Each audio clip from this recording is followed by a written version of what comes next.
Mm.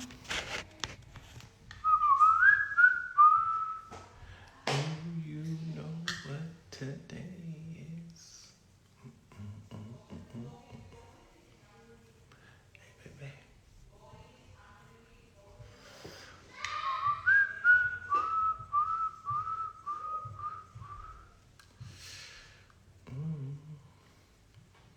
Peace, peace, y'all. Peace. So we're gonna be doing a double header. I came on a few hours ago, but I'm back again. I'm gonna be bringing Alkebulan44 into the live. The good brother has the God Body Challenge coming up, I believe tomorrow. Yeah, that the A baby. I'm trying to do the dance and everything. I'm trying to do the dance. Thank you, Goddess Gabrielle. You know, the sun in Atlanta finally came out, so that's a good thing. You know, in the middle of this Ramadan and everything. So, you know, I must admit that my energy hasn't been at its highest because of, you know, some of the fasting that's taking place. I'm really reserving my energy. However, you know, I'm a full business, you know what I mean? I can't stop my business. So I have my own platform, and we got work to be doing. We got work to be done. We have to, you know, it's just work to be done. I'm my own boss. So we out here working. And one of the ways that we working in this space is by bringing information, teaching, lectures, workshops through KTL University and whatnot. So without any further ado, let me open up the floor and bring my good brother in the building. All right, the Dawn, and pull him, you know, let him pull up real quick. Let me go and put my phone. I'm gonna go and put my phone on Do Not Disturb. All right, give me 1 minute. I'll be right back.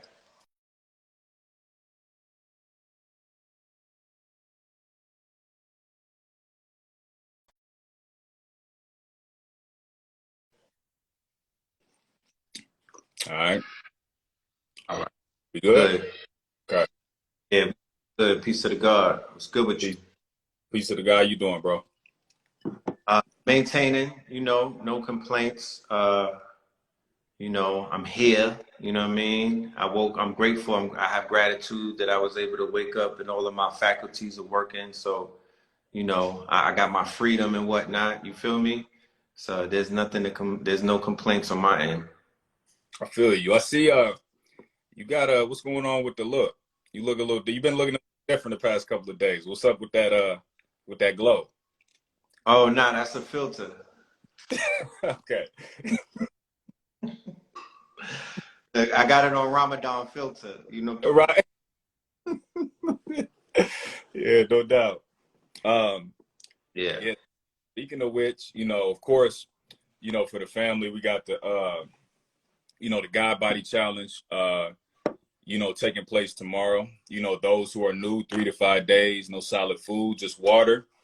You know, again, a very monumental opportunity, right, for a level of not only self-reflection, but to, you know, purify and cleanse the body. You know, one of the main topics, you know, that we've been touching on the past couple of days, you know, of course, is mental health. And Right. that's a big, big issue, you know, that we're facing, especially in the melanated community. You know, because again, when we're dealing with history, we're dealing with epigenetics. We're dealing with a long history of trauma, you know, so we're easily triggered by some of the smallest things. But, you know, when you can do something as simple as a fast, when you cleanse the body out and you allow a more purified blood to run through the lymphatic system, to allow the brain to access more oxygen, to allow the brain to access a cleaner purity of blood, that alone begins to stimulate, you know, endorphins and things of that nature to get you feeling a little better. You know what I'm saying? So just something as simple as that, you know, alleviate some sort of mental illness or depression that, you know, people are facing. So, you know, again, for those who want to tap into the God Body Challenge, 3 to 5 days, no solid food, you know, and just water, and we're gonna make it work. Can I testify about my last experience with the God Body Challenge? There was about Absolutely, yeah. okay, first and foremost, it was kicking my arse. You know what I mean? It was I was getting stomped out like that scene of Menace to Society where they was stomping my dude out in the courtyard. Yeah. Um, the first 2 days was brutal. I remember waking up, right? I wasn't even dreaming. I was waking up like 4 a.m. and I was in complete beta state, meaning that my eyes were semi-open. I was half awake, but I was having these visions that was wild vivid. And I was going into my memory banks and I was thinking about shit that I was going through in the past few months. And my heart felt like it was completely jumping out of my chest when I got up. I'm talking about I haven't felt my heart beating like that in a very long time, right? But it was attached to a little bit of pain though. You feel me? Like those memories that I was going through had pain attached to it. So Okay. the heart was like anxiety type shit. And I pushed through that, you know what I mean? I was getting through that and everything. But and I did 3 days. I let the family, you know, I told it I didn't do I wasn't able to push to the 5 because you was like it's a 3-day fast, but then if you want to, you could go 5. Yeah. But then Yeah. I was going on the 3rd day. I wound up going to Piedmont Park. It was the first day. Was it the first day of the solstice? Yeah, I believe it was the first But day it, of the solstice and mm-hmm. whatnot. And Queen Yashonda, she had a celebration. It's called Revolutionary Healing. Right. My son, I went with my wife. We met up with Blue and his wife, and we were participating in these challenges. It was like a treasure hunt, right? And I Mm-hmm. didn't even know what was going to be happening when I pulled up, but they was like, "Yo, pull up your app, pull up your phone. There's an app for the treasure hunt." And then boom, the treasure hunt. It dealt with like, you know, we had to make these video. It was all kind of things that we had to do. It was like 10 to 12 tasks. So Mm-hmm. end of the treasure hunt, I gather my team and we go back and whatnot. And we grounded. I got my shoes off and I reached. My son ran up and was holding my leg, and then I had bent down to pick him up, and I felt like I was about to black out. Mm. And it was only because I had exhausted myself physically during my time at the park, not realizing that, you know, yeah, you in nature, yeah, you fasting, yeah, you around, you know what I mean? But you need to be conserving that energy, you know what I mean? You need to be conserving. And I burnt that fuel up real fast. So I was like, theoretically, I was on my 4th day, as a matter of fact, because I started the God Body Challenge the day before it Right. actually. So I just was like, you know what? Take me to the Ethiopians. We Yeah, you had to get a plate. You know, I get it, bro. I mean, you know, I get it. You know, the lightheadedness, you know, is an aspect of it. But yeah, you know, again, and for those, you know, including Red's testimony, you know, I always encourage the family not to go too extreme with it. You know, because a lot of people, you know, they want to do 4 or 5 days, things of that nature, but it might be their first time. So I always encourage the family to just kind of inch into it. But you know, that's you know, a part of the process. So I definitely can relate to that. I know how that feels. I know how and that. yeah, but here's the kicker. If not for the God Body Challenge, I wouldn't have entertained Ramadan at all. If you Mm. don't the last Ramadan I did was in December. That was many, many moons ago. It might have been in the 90s. So Mm. it was because of the God Body Challenge that I was like, yo, you built for this. Like you could do it. And you know, here I am. Um, I'm you know, the whole thing is challenging. You know, I ain't perfect. I ain't gonna lie to you. Mine have been on a slippery slope lately with this whole thing. But you know, discipline is the order of the day. I'm Mm-hmm. progress. Every day is a challenge to me. You feel me? Yeah. But it's been giving me, you know, it's given me growth and development. It's giving me, strength, inner strength. It's giving me, it's giving me some of the things that I've been looking for that you can't buy from the store, that you can't order from Amazon, that you just can't sit around and just will into existence. Like, it's a work in progress. And I also pushed myself because I was like, I gotta go to the gym because I was already planning on that. And I'm like trying to get shriveled up during this fast. You know what I mean? It's about to be summer in Atlanta. I need my summer body. I'm talking about summer body, So Yeah. working out and I'm fasting and I gotta make prayers.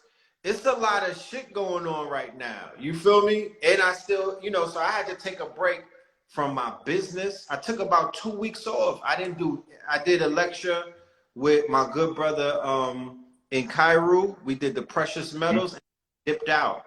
You feel me? I wasn't really online like that. I didn't do none of my YouTubes. I just was really, I was just going within a lot. We're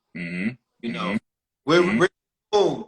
Yeah, you out there showing your abs, you making shit hard for niggas with Tupac Shakurs. I don't have a six-pack, I got a Tupac Shakur.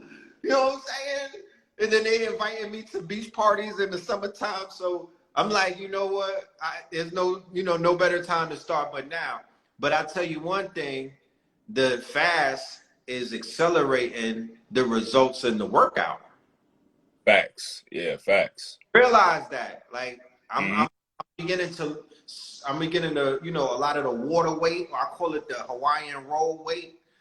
That shit is beginning to leave me faster. So yeah, I mean, and with that being said, you're increasing what you call fast twitch muscles. And then also too, what they study was when you fast, it has the same equivalence as far as benefits when you're lifting weights. So it's pretty much the same process. It's a doctor spoke about it. I can't remember his name. I'm gonna have to pull his name up. But basically what's taking place in the body while you're fasting is the same thing that's taking place in the body while you're working out. So that's a key feature in fasting. A lot of people ask me too, during the fast, can they work out? But I always suggest, of course, light workouts, jogs, things of that nature. Something very minimal, nothing too crazy. But, for the family, look up a term called fast twitch muscles, because when you're fasting. What does it say? Fast what? Fast twitch. Twitch. Okay. Yeah, fast twitch muscles. Adam Lex saying yoga. Every morning I do a little bit of Tai Chi. You know what I mean? I've been getting into the Qigong and the Tai Chi and whatnot. So I'm out here doing the tiger. The Wayne Chandler. Doing fancy shit. I be on YouTube. They got and whatnot. They be getting busy. So me and the Wiz, my morning routine involves that. That's cool and everything. However, that ain't, that's not gonna build the body up. You know what I mean? So calisthenics, light, I'm not going super duper hard with the heavy weights. A little bit of cardio, a lot of calisthenics and whatnot. It's a wonderful experience. It's you against yourself, right? Which is a war or a battle or a struggle that we initially are having regardless. You feel me? People want to it or not. It's you against yourself if you're not fasting. You know what I'm talking about? So you really begin to realize the internal strife or struggle when you do what? Withhold, refrain, and you know what I mean, and restrict, those urges and the urge to eat, the urge to just mess around and watch anything and listen to anything and just be lazy. All of these things you're battling within yourself, and you got to hold yourself accountable. No, that's a fact. And me and Red will be doing something here on the 30th because we're gonna get more into the fasting. But I want people to understand too, the relationship that we have to the universe, the cosmos specifically. So, Right. solar flares taking off. We got, solar eclipse taking place on the 30th.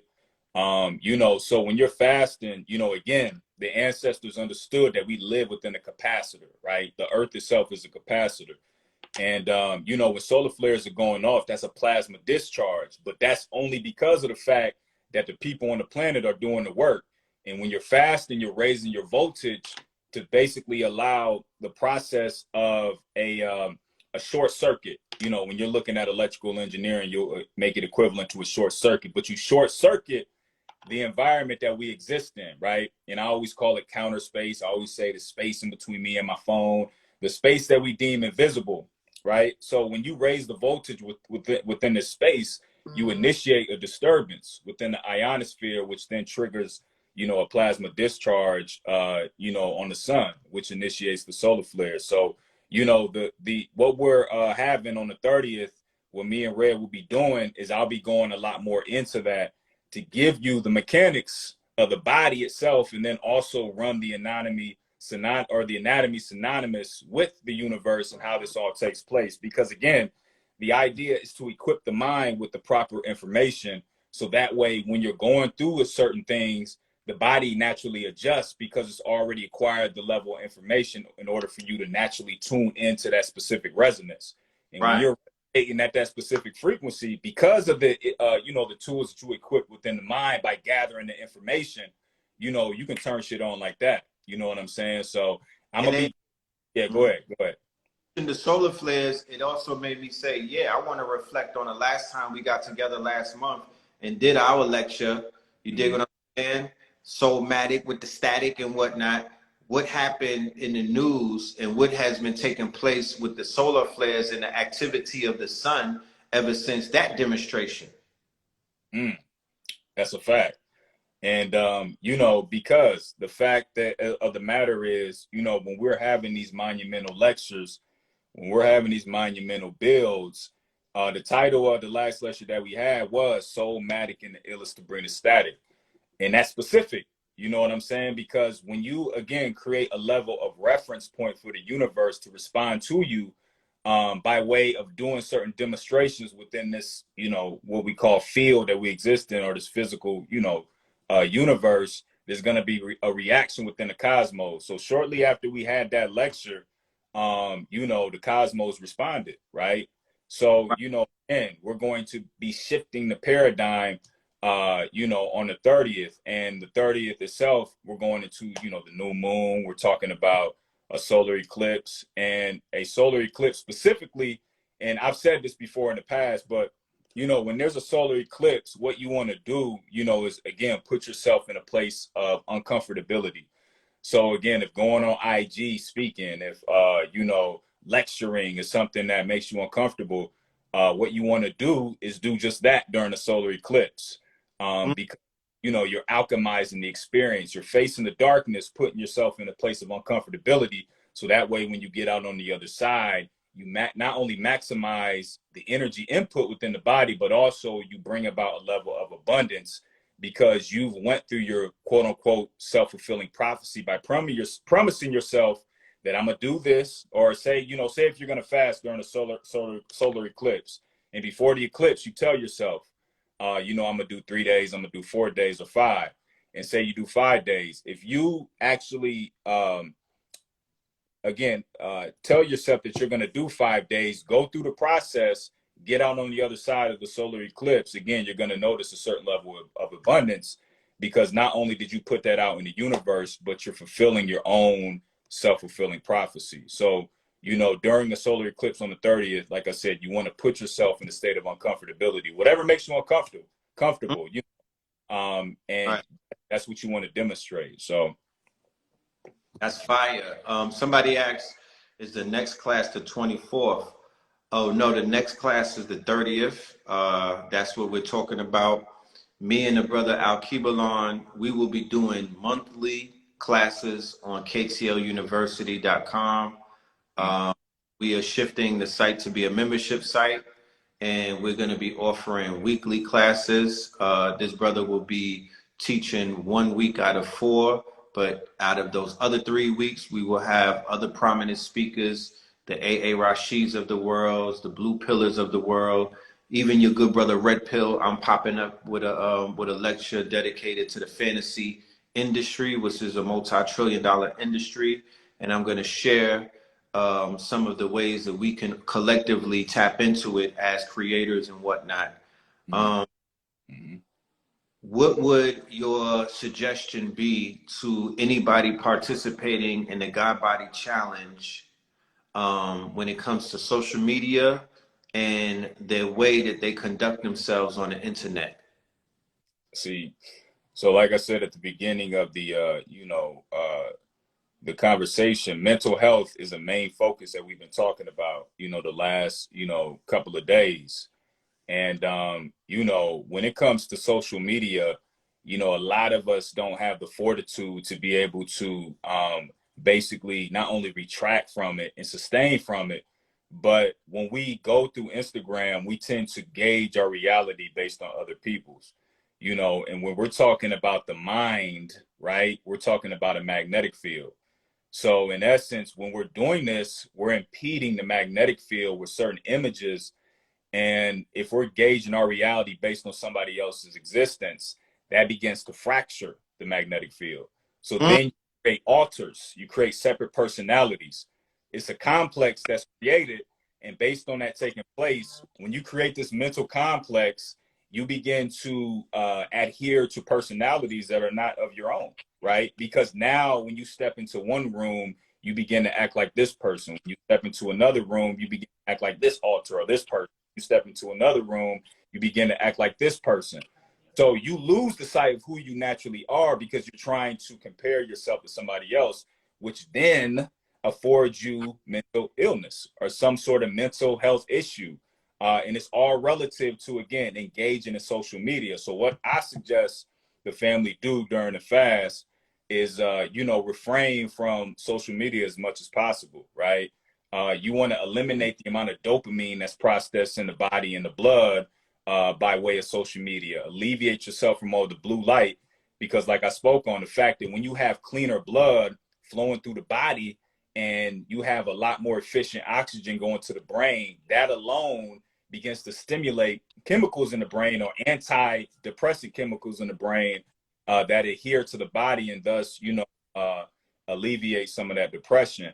Because anxiety, really stems from the worry of the future, and depression stems from the worry of the past. So if you can allow yourself to be present in the moment and not engage in any reality in that case, then,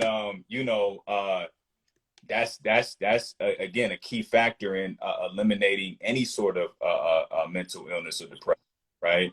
So again, social media, when you eliminate social media, again, that doesn't give you that anxiety. It doesn't give you that level of depression. And physiologically, you begin to acquiesce to a more homeostasis place to where now the mind is at ease. So when the mind is at ease, again, now you're having the capacity to process information, not coming from your outer reality, but now coming from the cosmos, from the solar flares taking off, things of that nature. So that's what we're going to be talking about in the class on the 30th. And, You gotta let the phone breathe. God damn, that was bars. to this day, Let it breathe. Let it breathe. gotta, Shout out to Spoon in the building. I just want to say this real quick. This is for anybody that wants to come up with a business idea or a business plan. Homeless shelters for niggas that get kicked out the house for being on a phone too much. That's an epidemic. In all 50 plus states, homeless shelters for niggas that got kicked out the house for being on a phone too much. That's a business idea. We could talk about it later because that's real. Down and act like I'm not missing something, and my mind keep playing tricks on me, like I'm missing something on my timeline, like Look, you know what I mean? I'm not yeah, even. I'll be on my timeline like Jesus finna come back, like I'm gonna miss his live. Yeah, look, no, because you know, sometimes I disgust myself when I do that, and I do it out of habit. You know, it's natural. And then too, I Right. tell people as well during the God Body Challenge, you know, immediately when you wake up, you don't want to jump on your phone. You'll notice that if you wake up and the first thing you do is pick up your phone throughout the rest of the rest of your day, you're going to be very reactive, very reactive. So Very. when you wake up and you're fasting and you, stay away from the phone for about a good hour, you'll notice that the pace of your day is going to change. Because again, you know, you don't want to wake up in the rising and immediately put the phone to your face, because then you begin to overstimulate the pituitary gland, which then releases an imbalanced, level of hormones. And naturally, again, you'll begin to see the progress of your day. You're going to be very reactive. And that's because you set the tone at the beginning of the day by way of engaging just in your phone alone. So, you know, I encourage anybody who's fasting, alleviate from the phones, alleviate from, you know, the TV, alleviate from, toxic music, you know, try to switch it up a little bit. You know, we spoke about that. Me and Red spoke about that on the last God Body Challenge. So, you know, I encourage the family to do just bare minimum, but make sure whatever you're doing, you know, you're adding on to the fast. And by the way, shout out to Richie Moon, the God. You know, I wanted to, you know, give you. Look, playlist that was sent from the gods, and I'm gonna repost it because it was dealing with jazz and whatnot. Mm-hmm. You feel me? It was the jazz, and it appeared that the people loved it. You feel me? I was getting a lot of, great feedback because they were like, "Yo, that's the frequency that I want to tap into." Yes, Londrell is a great listen to. Shout out to Londrell. He be going live like every day. He's tapped in, I guess. I tap into the Londrell of the world, Coltrane, Miles Davis, all of that. So yes, a little bit less K Flock family, a little bit less on the drill, okay, a little bit less Hardy and Meg, you know what I mean, and Right. go a little more heavier on Phyllis Hyman, things like that. So some R and But you B. know what? That goes right into, like Alkebulan was talking about, doing things that are uncomfortable. So in preparing for the God Body Challenge, family, these are things that you can do. You can curate your playlist. You can go ahead and find artists and genres that you may not necessarily tap into on a regular. And so when you're getting that urge to listen to some trap music during the God Body Challenge, you can go tap into that playlist. You know what I'm saying? I think one of the best things you can do with the God Body Challenge is plan. That gives you a chance to plan for the God Body Challenge. And I also feel like, for me personally, that bled into other aspects of my life, because I know, to successfully complete the God Body Challenge, to keep your mind occupied on positive things, that's the way you ignore, eating and wanting to eat, because a lot of the time the urge to eat comes because you're bored. You're not doing anything. You're sitting around smoking a blunt, You, watching TV or doing whatever, and it's like, oh, I'm hungry. You know what I'm saying? You get the munchies, or it's what I think. it's the impulses, because Right, right. the way that you know that your mind was playing tricks on you is because when you're fasting, you like, oh, I'm finna eat you when I'm get off this fast. You get to your pantry, you like, I'm gonna knock you down. Mhm. I'm putting y'all together and eating you whole. And when you get off the fast, you don't do that. Mhm. Mhm. I You didn't allow. type after the fast was over, the type of appetite I had when I was on the fast. I wasn't looking at the food the same anymore. Mhm. Right. Mhm. It's almost, when you come off the fast, it's almost not that you're hesitant to eat, but your body really can't take in as much food as you think that you usually would. So you wanna take it slow. But I know I made that mistake, coming off a fast and then dive right into some food, and I end up getting a stomach ache after that, and I don't like that. So Yeah, no, like you said, Richie. It shrinks. what'd you say? Is it true that the stomach shrinks?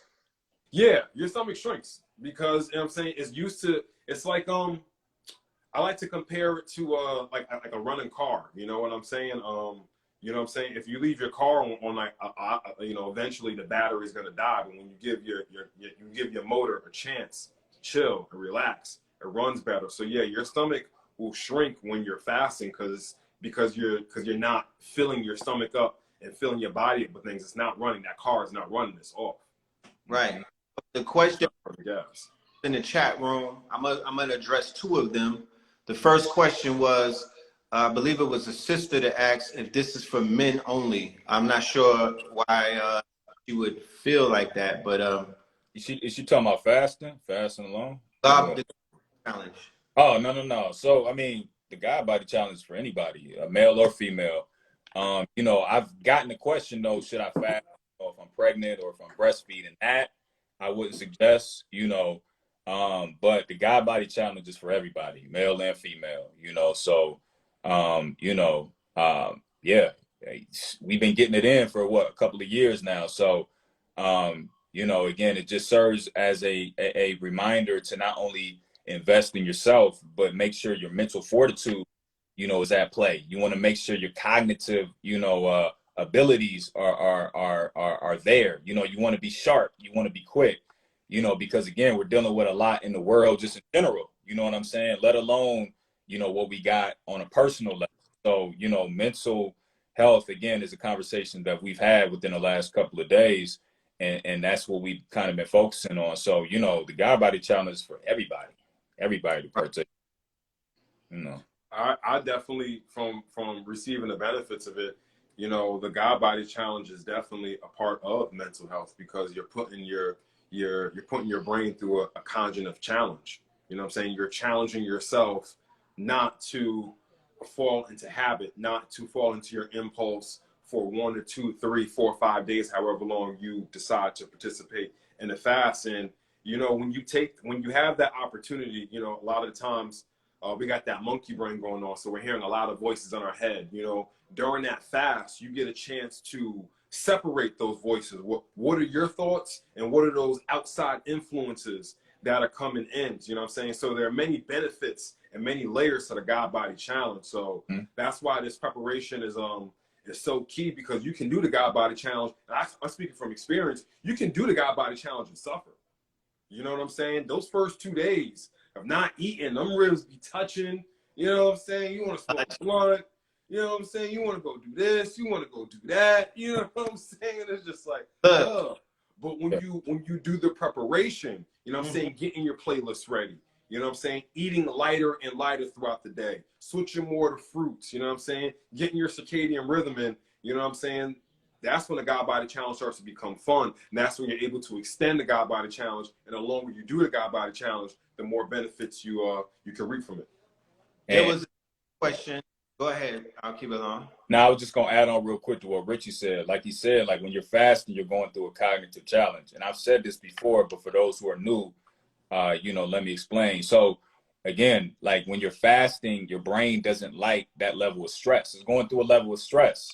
A level of compression. It's a cognitive challenge. That's the way the brain sees it. So what it does is it begins to activate what you call adaptive stress response pathways.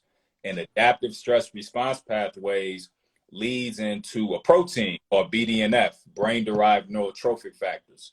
And brain-derived neurotrophic factors then lead to the production of more neurons. Now, not only more neurons in the brain, but also it develops more hippocampus. So day 2, day 3, and day 4, when you're fasting, you'll not only notice that you're mentally a lot more sharper, but also too, you'll be able to retain information while you're on a fast. So that's something that I encourage the family to do while they're fasting as well, is to make sure that you're doing your studies. You know what I mean? If there's a book that you've been putting off for 2 weeks, make sure you pick that book up while you're fasting, because again, BDNF, which is a protein, brain-derived neurotrophic factors, leads into the production of more mitochondria in the hippocampus. And when you have more mitochondria in the hippocampus, you have a greater capacity to be able to retain the information, because the mitochondria are the powerhouse of the cells. They're the ones responsible for creating the magnetic field that you possess. So on a fast, make sure you're going to your books, you're doing your reading, etc., and retaining that information, because it's important to equip the mind with the certain and necessary tools to be able to acquiesce and really manipulate your reality at will. You know what I mean? So Right. I add that to what you was talking about. Wise royalty in the building, Sister Amina. I saw you on Brother Richard's show. You definitely Yeah. sparked thoughts in my mind. You was dropping heavy gemstones. Yeah. Shout out to Wild. Facts. Wow. Facts. Yeah. And we're also still in this energy of this moon and whatnot. You know, this, I believe it was in Libra, correct? Yeah, it's in Libra, which is, ironic because, that deals with relationships, and we're definitely talking about relationship with yourself, with Right. other people, mental health. So, yeah. I had a question in the chat room. It was posed by a brother, I believe. And what he said was that fasting helped him from stop watching porn, right? But he also said that it stopped him from feeling bad about either watching porn or, choking a chicken. I don't know. But can you speak to the addiction that we have to stimuli? The fact that we are, we have these devices and we are somewhat addicted, or they call it being sticky, right? When you do the research on social media, the science behind social media, when you do the research on how to build a website and what it is that these quote unquote companies look for with what they call retention rate, right? You hear human retention, but retention rate means that my analytics can show me how long somebody stays on my channel or my website or my page. What that means, if I'm able to attach people to my website, that means that my website is sticky. Mm-hmm. And the ad dollars increase based off of your stickiness. Mm-hmm. So a website like WorldStar is extremely sticky. Vlad TV is sticky. I already did the analytics on it because people stay on those sites for very, very long. But the most stickiest websites on the internet are the porn sites, right? So what it's showing you is that we're addicted to the stimuli. What I want to know, what I would love to know from you is, what is it about stimuli? How can we challenge ourselves to refrain from being stimulated when stimulation releases dopamine and it makes us feel good and things of that nature? So can you touch on that? Yeah. One simple answer to that question would be to be out in nature, bare feet in the grass, getting sunlight, because quite literally, when you're watching porn, it's not even necessarily, I mean, it's a dopamine trigger. It's a pleasure center trigger in the brain, but it's a lot of serotonin taking place. It's a lot of nitrogen surging through the body. Right. You're depleting the gray matter in the brain. So, when you come out of the porn, watching porn experience, and then you want to tap into the real thing, you'll notice your level of stamina is going to be depleted because the overstimulation of the dopamine by way of engaging in porn, creates a situation where you can't, perform like you want to, right? So You're doing the A dance. You know how they be doing the shooting? Hey, baby. Slide in and slide right out. You've been sliding. You've been sliding. Good God. See, there's multiple reasons for the God Body Challenge. yeah, so Yeah, the wand is broken, my niggas. You can't work that wand. That hollow wood is broken. You should be like, no, no,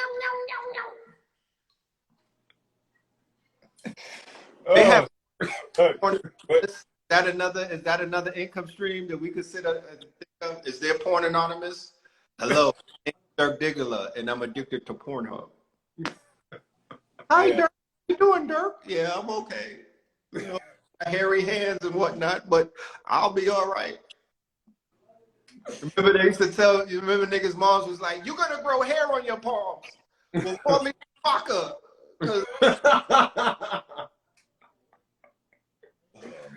Oh, cut it out. Cut it out. Yeah, look. I mean, again, Go be Chewbacca. look, like I said, the easiest way to the easiest the answer to that question, like I said, to simplify it, like I said, you want to spend more time in nature, Right. you know, and just again alleviate yourself from being on the phone, because it's no benefits to watching porn at all. You know what I'm saying? It's not. Like I said, that brain matter that you're spilling, immediately while going through the process of watching it, again, you're depleting a certain level of gray matter in the brain, which then leads to depression, and which leads to a level of anxiety, which leads to, self-esteem issues. Because again, subconsciously, it's always going to be running in the mind. So within, when you jump into the actual act, you're gonna be trying to perform what what you're seeing on the site, and if you can't hold up to that standard, then again, it's going to be a level of it's going to be a mental complex that you acquire about yourself, to where again you begin to judge yourself against people outside of you. You know what I'm saying? So yeah, again, Right. So what you're saying is it would be similar to what you were saying, that the thief of joy is comparison. So the way that the algorithm with our social media apps have been set up, the TikToks of the world, the Instagrams of the world, is that we become depressed because we're comparing ourselves to a curated representation of individuals that we really don't even know, right?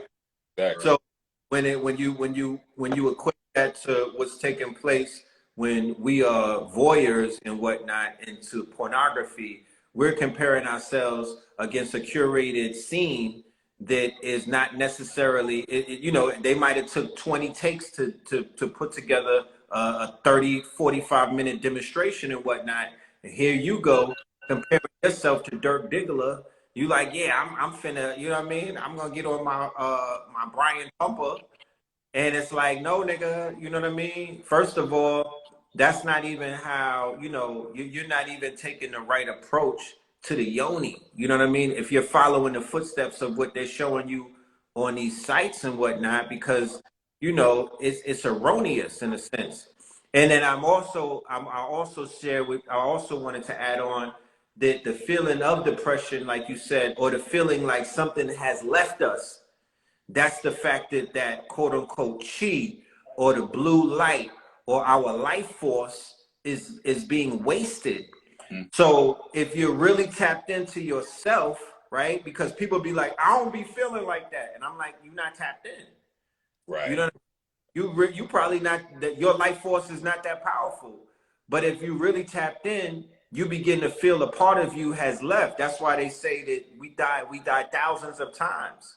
When we that's through the ejaculation. You die thousands of deaths.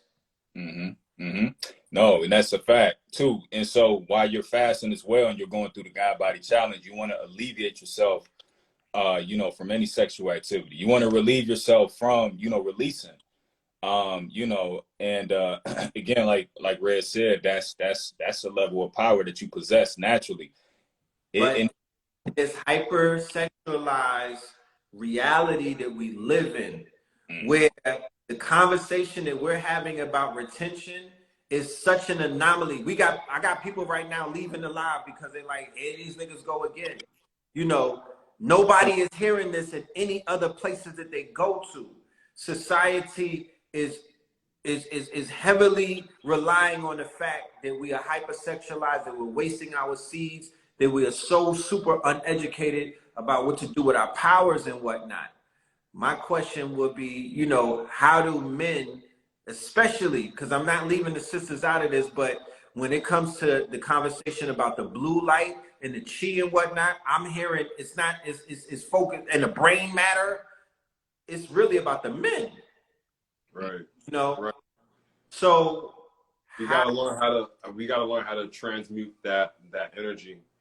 That all that energy that you're gonna take to put on said porn, tote the chicken, use all that life matter. You could have taken that same thing and taken that same energy and transmute that into an idea, into a business idea, into working out, into planning and strategize for you, yourself, your future, if you have kids, wife, whatever the case, you know what I'm saying?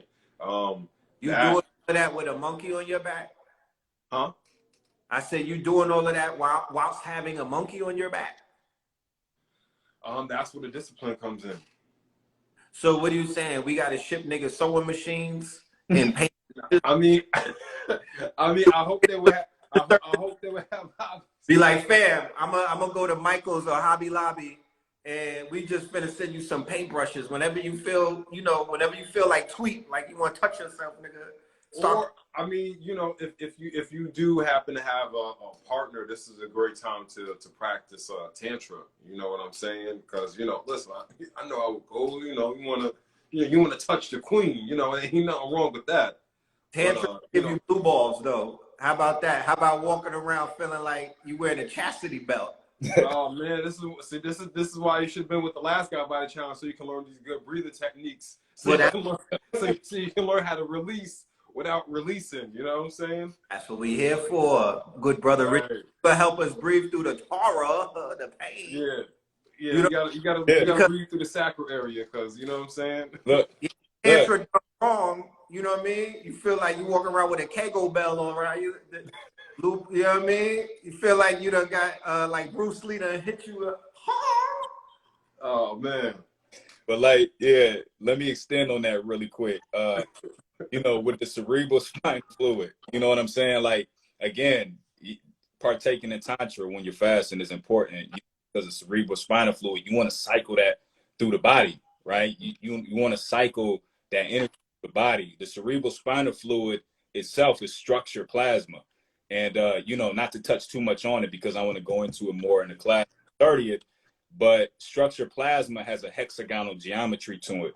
And you have what you call hydrogen ions that shuffle at a 8-fold rotation around these hexagonal geometry structures, which is, structured plasma, which is cerebral spinal fluid. So, when you're fasting, what's happening is your structured plasma, cerebral spinal fluid is literally becoming like a battery. It's developing a stronger voltage. And, I'll leave it with that because, like I said, that's a whole gem right there in and of itself. I'm going to leave that for the class. But like I said, when you're fasting, you want to practice certain techniques. Brother Richie Moon, we're going to go through it tomorrow on day one. And it's going to be certain breathing techniques to, acquire the ability to basically cycle that energy through the body and, really acquiesce to a more disciplined sexual experience when it comes to, again, initiating a certain level of power. So, just to try to alleviate yourself from, engaging in spilling, you know what I'm saying? And make sure, again, you're taking that energy and utilizing it, for your advantage. Red touched on it a little bit earlier with the qigong and the yoga and the breathing. All that stuff plays a factor into transmuting that energy. Mm-hmm. Shout out to my good brother Ampu in the building. He said, soak in the bath with the top half of your body, not in the water. It circulates the spinal fluid. Are you talking about cold water, Ampu, or it doesn't matter? Is it lukewarm? Is it cold? Because I've actually been challenging myself. 19 Keys put me on to the cold showers, and that's my challenges. I might do it during the fast and just pass out and whatnot from trauma. Let me add on to that really quick because that's important. Another factor when you're fasting, taking cold showers, because what that does is increases what you call your brown adipose tissue. So I encourage the family to go look up brown adipose tissue. You notice when babies are first born, when they say if you have a baby on a cold, during the wintertime or something like that, whenever you take them outside from the hospital, their first couple of years, you'll notice that they don't shiver. They don't get cold in the cold, right? They don't feel it because they have a high amount of brown adipose tissue. But when you begin to put toxic foods in the body and things of that nature, the brown adipose tissue is transferred over into white adipose tissue, which is what you don't want. You want brown adipose tissue. So, that's a key factor. But increasing the brown adipose tissue comes by way of taking cold showers. You know what I'm saying? So, and when I say cold shower, I'm talking about like going in, hitting the cold water, and then immediately turning it off. I'm not saying like sitting in there and like you taking a cold shower. You want to get the body naturally adjusted, but also too, what stimulates that process of happening is actually jumping in to the cold shower, then hopping out, and then doing it again, jumping in, hopping out, and that's what's going to increase the brown adipose tissue. So it also boosts your immune system. And for all my people out there that's going to work out, you are doing yourself a disservice from coming from a long, arduous workout and not taking a cold shower or a cold bath. You're actually killing your gains. You know what I'm saying? So it's hard. It's challenging. That's part of the God Body Challenge, putting yourself in uncomfortable position after your workout. Get a cold shower. Right. I might have the best chat room on Instagram because we don't got to teach them nothing. You don't talk about.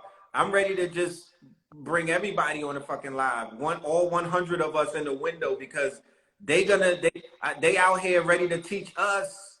Everybody in the chat is like, I do the cold showers. I'm doing the cold showers. I've been doing this since 2 God Body Challenges. You know, I love these lives because it just reiterates that the work is being done. You know what I mean? And when we put ourselves in environments where everybody is active, you know what I mean? It just makes us, I feel a sense of community. I feel a sense of, of success already because it's like, it's like everybody is just showing me that the work is already being done. We don't have to prepare ourselves. We are in an age of experience. We are in an age of knowing. And that's a beautiful thing.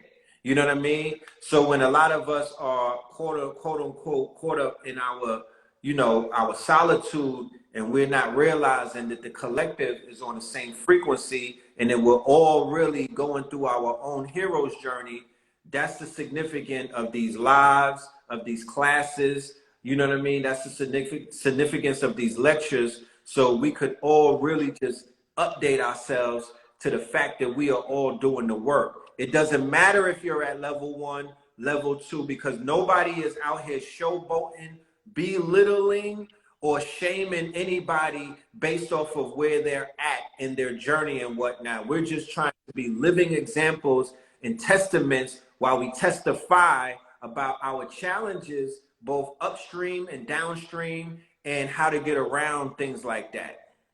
You know what I mean?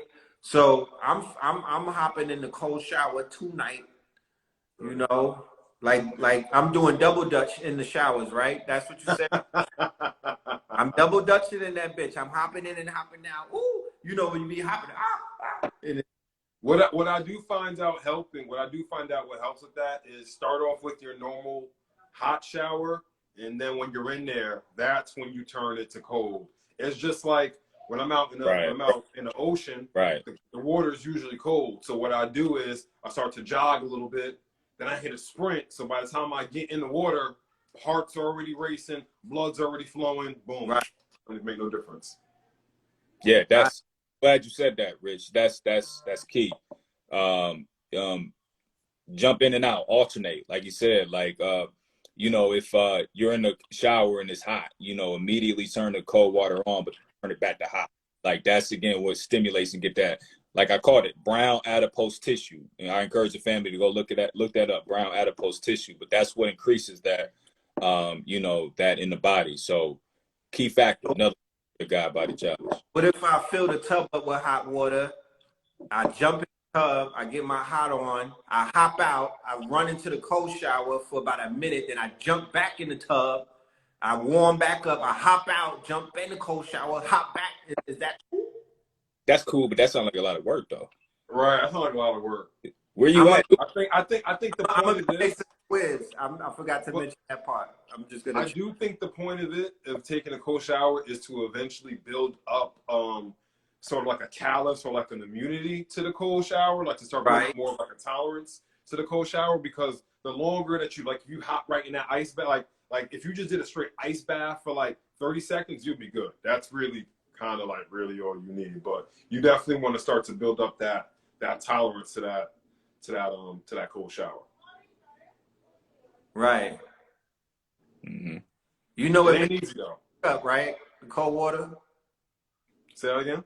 I say, the cold water makes things shrink up, right? I mean, you know, another reason for the God Body Challenge, why we eat good. God body. So Look, you know, speak on so that. you know, flow back. To speak on that, Rich, if you want to talk about it, you got the lingam steams. I don't know if you know if you're still pushing those, but Oh yeah. We can get back into those. That's a great segue. I just actually, yeah, they'll be back soon. You know what I'm saying? They'll okay, be back soon. Product is okay. on the way. Product is on the way. So Is that what they call the pony steam? Because I know they got the yoni steam. Is that the pony steam? I call it the lingual steam, but a pony steam is not a bad way. A pony steam is kind of unisex, honestly. Like a pony steam could be a unisex. You know what I'm saying? What you mean? But, I mean, because like in the sense that, you know, a lot of people, you associate ponies with girls, but the pony, you could, with the tail of a pony, you could, you know, equate that to the phallus. So Nah. you know what I'm saying? That's why it's like. I come from the era of Genuine. He said ride the pony. What are you talking about? I don't know what you mean. This is I'm not gonna pony. call it the lingual steam, so ain't no confusion. but Yoni, when you hear Yoni steam, do you feel like you want to pull up and participate? No, Nah, because it's specific. right. So Right. yes, let's just keep it at lingam steam because we don't want to get in no trouble, right? Right. Keep it clear separation. At the pony steam retreat, and we got the wrong people pulling up. So Right. yes, look, but you offer that, correct, brother Richie? You offer the lingam. Yeah, and I'm gonna come out with also the dupe, because I want this, as you alluded to, I actually want to make this a regular thing. Like that's a good I don't know about the first date. I mean, I think that is a good first date, depending on how comfortable y'all are. Have a lingam steam and a yoni steam together. I know at the Zen bar that our sister Secret is running, I'm pretty sure that you might be able to do that. You might be able to go get yourself a yoni steam and a lingam steam. I think. You mean be in the same room getting steamed? I don't know if they have it in the same room. For me, ideally, that would be the thing. Like on a date, you know what I'm saying? Right there, you got the cover on you, so it's not like you just there naked. You got the cover on you, and then yeah, she's sitting there getting the yoni. You sitting there getting the lingam scene, and then if things work out by the end of the night, you putting that things. First, that can't be the first date. That's not a good icebreaker. Right. Maybe like the third or fourth date. Maybe like, yo, you want to get some steamed vegetables after this?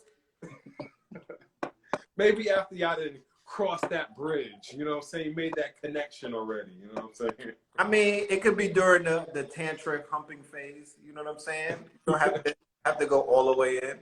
During the God Body Challenge, when you're holding the seed, you know what I'm saying? I'm getting my steamed up, you know what I mean? I'm steaming my kundalini. Right, you know what I'm saying? You're gonna come out there smelling like lavender. You're like, oh, good God. Yeah. Oh, Richie. Okay, I know.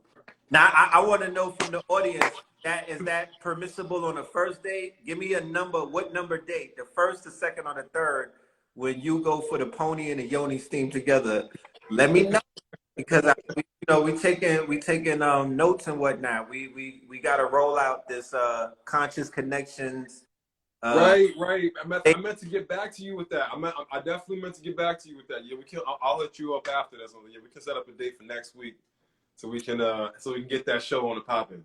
Yeah, I'm building up I'm building up some powerful representatives so we could roll out conscious connections, and we could get this conscious dating and what we could find our twin flames and our soul and our wives and our husbands and all of these things. But it's gonna take, I have to be responsible. I have to have my hands in a little bit of healing before I roll that out. Right. Yeah, that's gonna be key. And two, another key factor I thought about, again, when you're on the fast and you're tapping in, make sure, because we're talking about lingam steams and things of that nature, men who suffer from a lot of what do you call it? What is it called? ED. PD, right. So a lot of men suffer from that, which then leads to a level of depression, and self-esteem issues. So when you're on a fast, make sure you're outside in the sun, because it's the infrared light that stimulates the nitrogen in the body to open up like a vacuum to allow electricity to flow through the body. So, you know, that then leads into the nitric oxide. Nitric oxide is produced in the body by way of infrared light from the sun.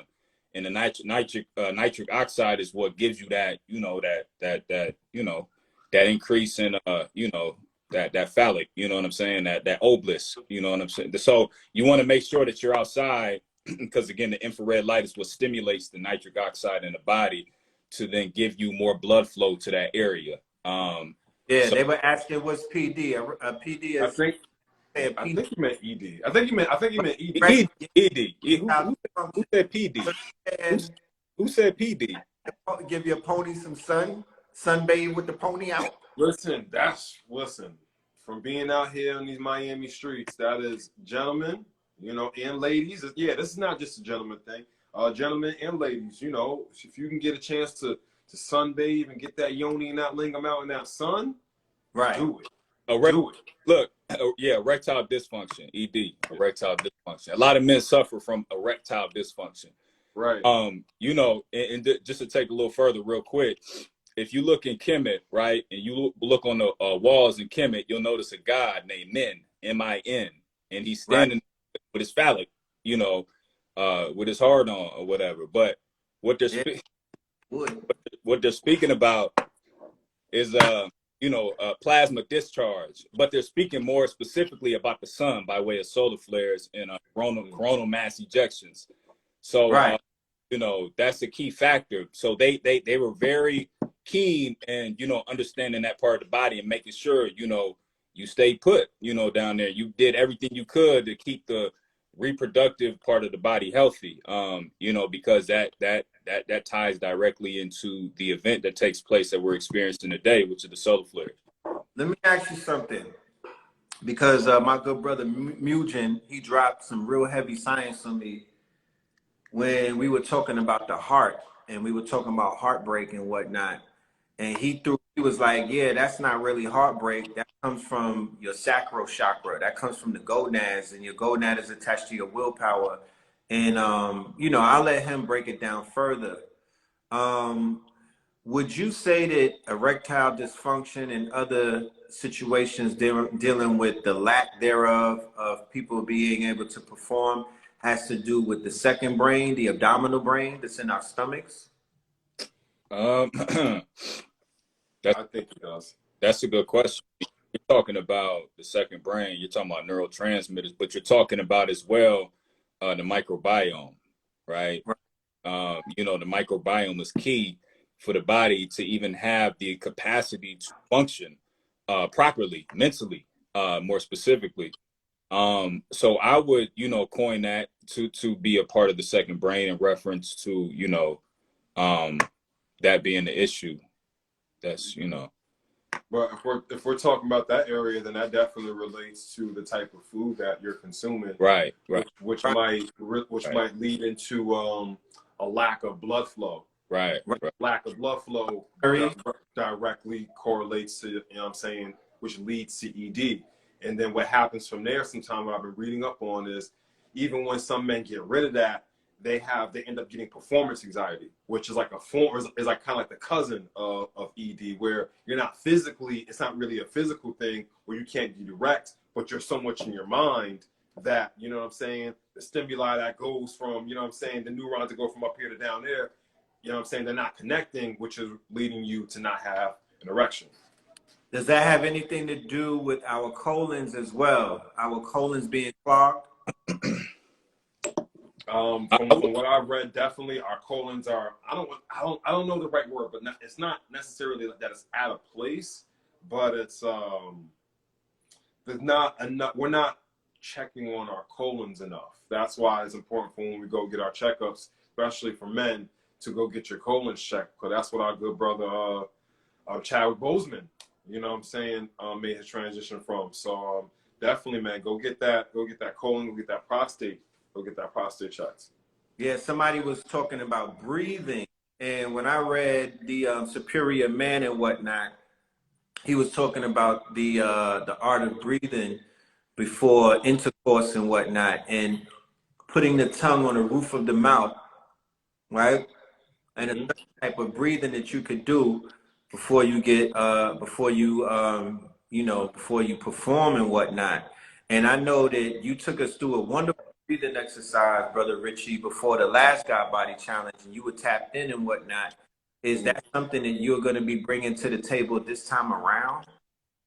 Yeah, yeah. I feel like that is something that we should implement in our regular life. I know it's not always the easiest things to do, but when you have a moment and you're just consciously breathing, you always want to hold your tongue to the tip of your bridge because that circulates the energy, and that's good that he said that you do that before sex. But why, if you do that during intercourse, that can really sustain your ejaculation. You know what I'm saying? Because you're keeping that energy circulated, and you know what I'm saying, that spine, you know what I'm saying, is going through the spinal fluid and down and out. You know what I'm saying? When you're breathing, you're keeping Right. that energy suppressed. So when you feel your orgasm rising, you're able to bring it back down and then start that whole process over, which you're able to last longer in bed. We're having these conversations about breathing and us lasting longer, but nobody is mentioning how we could, you know, bring our mate to orgasm through breathing as well. So Mm-hmm. we Synchronizing the breath. talk to, you know, because the real mission at the end of the day is, you know, to satisfy our partners before we satisfy ourselves, correct?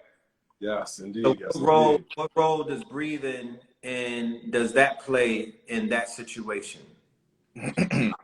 I definitely think breathing beforehand together. Usually men were bigger, so we might take bigger breaths. But what starts to happen if when you start to breathe with your partner, and it's almost like a form of Reiki, man. You have your woman sit down, her back to your Back chest. to You back, right? have your hand, huh? Is it back to back? Her back No, to you back? no, her back is to your chest, and she's sitting in Okay, between your legs, and you right, can have your hand right here, right on her heart, right on her space, right here, and then right, you can practice breathing together, and then eventually your breaths will start to synchronize because naturally, as being men, we're bigger, so we're gonna take deeper breaths. But right. after a while, after practicing with your hands there and with intentions, you can start to synchronize your breath. And then during intercourse, when your breath is starting to synchronize and that eye contact, more than likely y'all can reach your orgasm together, or help her reach her orgasm faster. And then I know for men it's kind of easy for us to it's kind of easy for us to get there, but Yeah, no, Right. it's called brain heart coherence. yes, yes. You, Brain you heart. want to you want to phase lock with your partner, right? Because we got to understand we're all electromagnetic. Um, Right. you got to go into the experience on the same, accord, on the same frequency. So, setting the tone, specifically setting the tone, of the experience is key because again, you want to phase lock the coherence of your heart by way of whether it's breathing, whether it's staring in each other's eyes, and that's going to set up a specific coherence. And you go through a process called phase conjugation when that takes place. So, once you perform the act, that electromagnetic connection, is going to produce, light. But that light is going to be illuminated by way of the fact that you've already built the charge up in the body and increased the voltage prior to even partaking in the experience. So just imagine now if you were actually going into the experience wanting to have a child. Now that seed that you let go into the egg is going to be a lot more prominent. And just again imagine the fact that you're intentionally doing this. You're putting will behind it. You're putting intent behind it.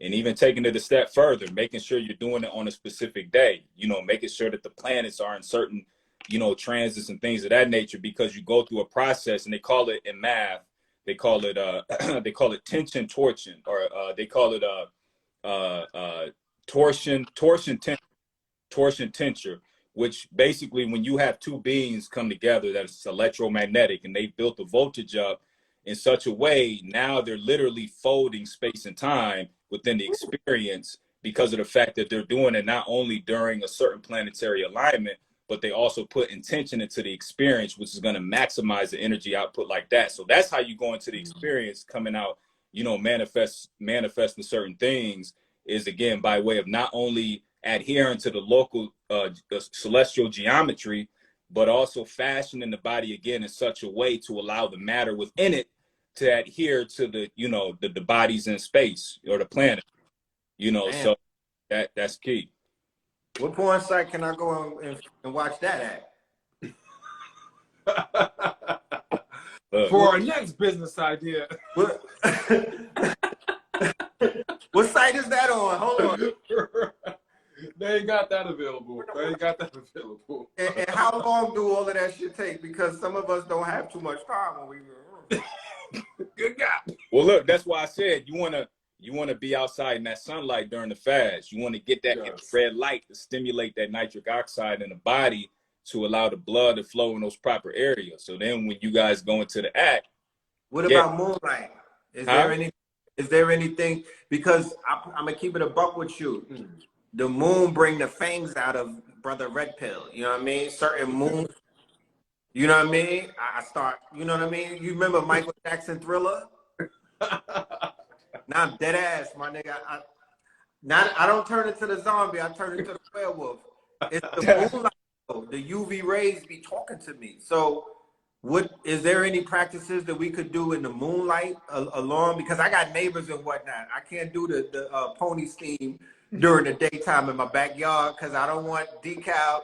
You feel me? I don't want to get nature boyed and whatnot. I don't want them to come and run down on my family. Yeah, that's a whole nother You out here.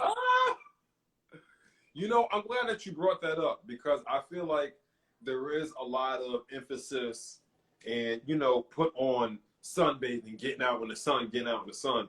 But, you know, there's balance to everything. So I know that the turtles, which is interesting, you go out on the beach, the turtles, the sea turtles, they mate at night and have all their babies and stuff like that. I don't know why they do it during the night, but I do think doing these same things during the night, they may not have the same effect because the light is not out there, but there has to be some benefit of doing yoga, of doing the qigong and stretching and doing these exercises at night. I know personally from exercising at night, sometimes there is a whole different feeling.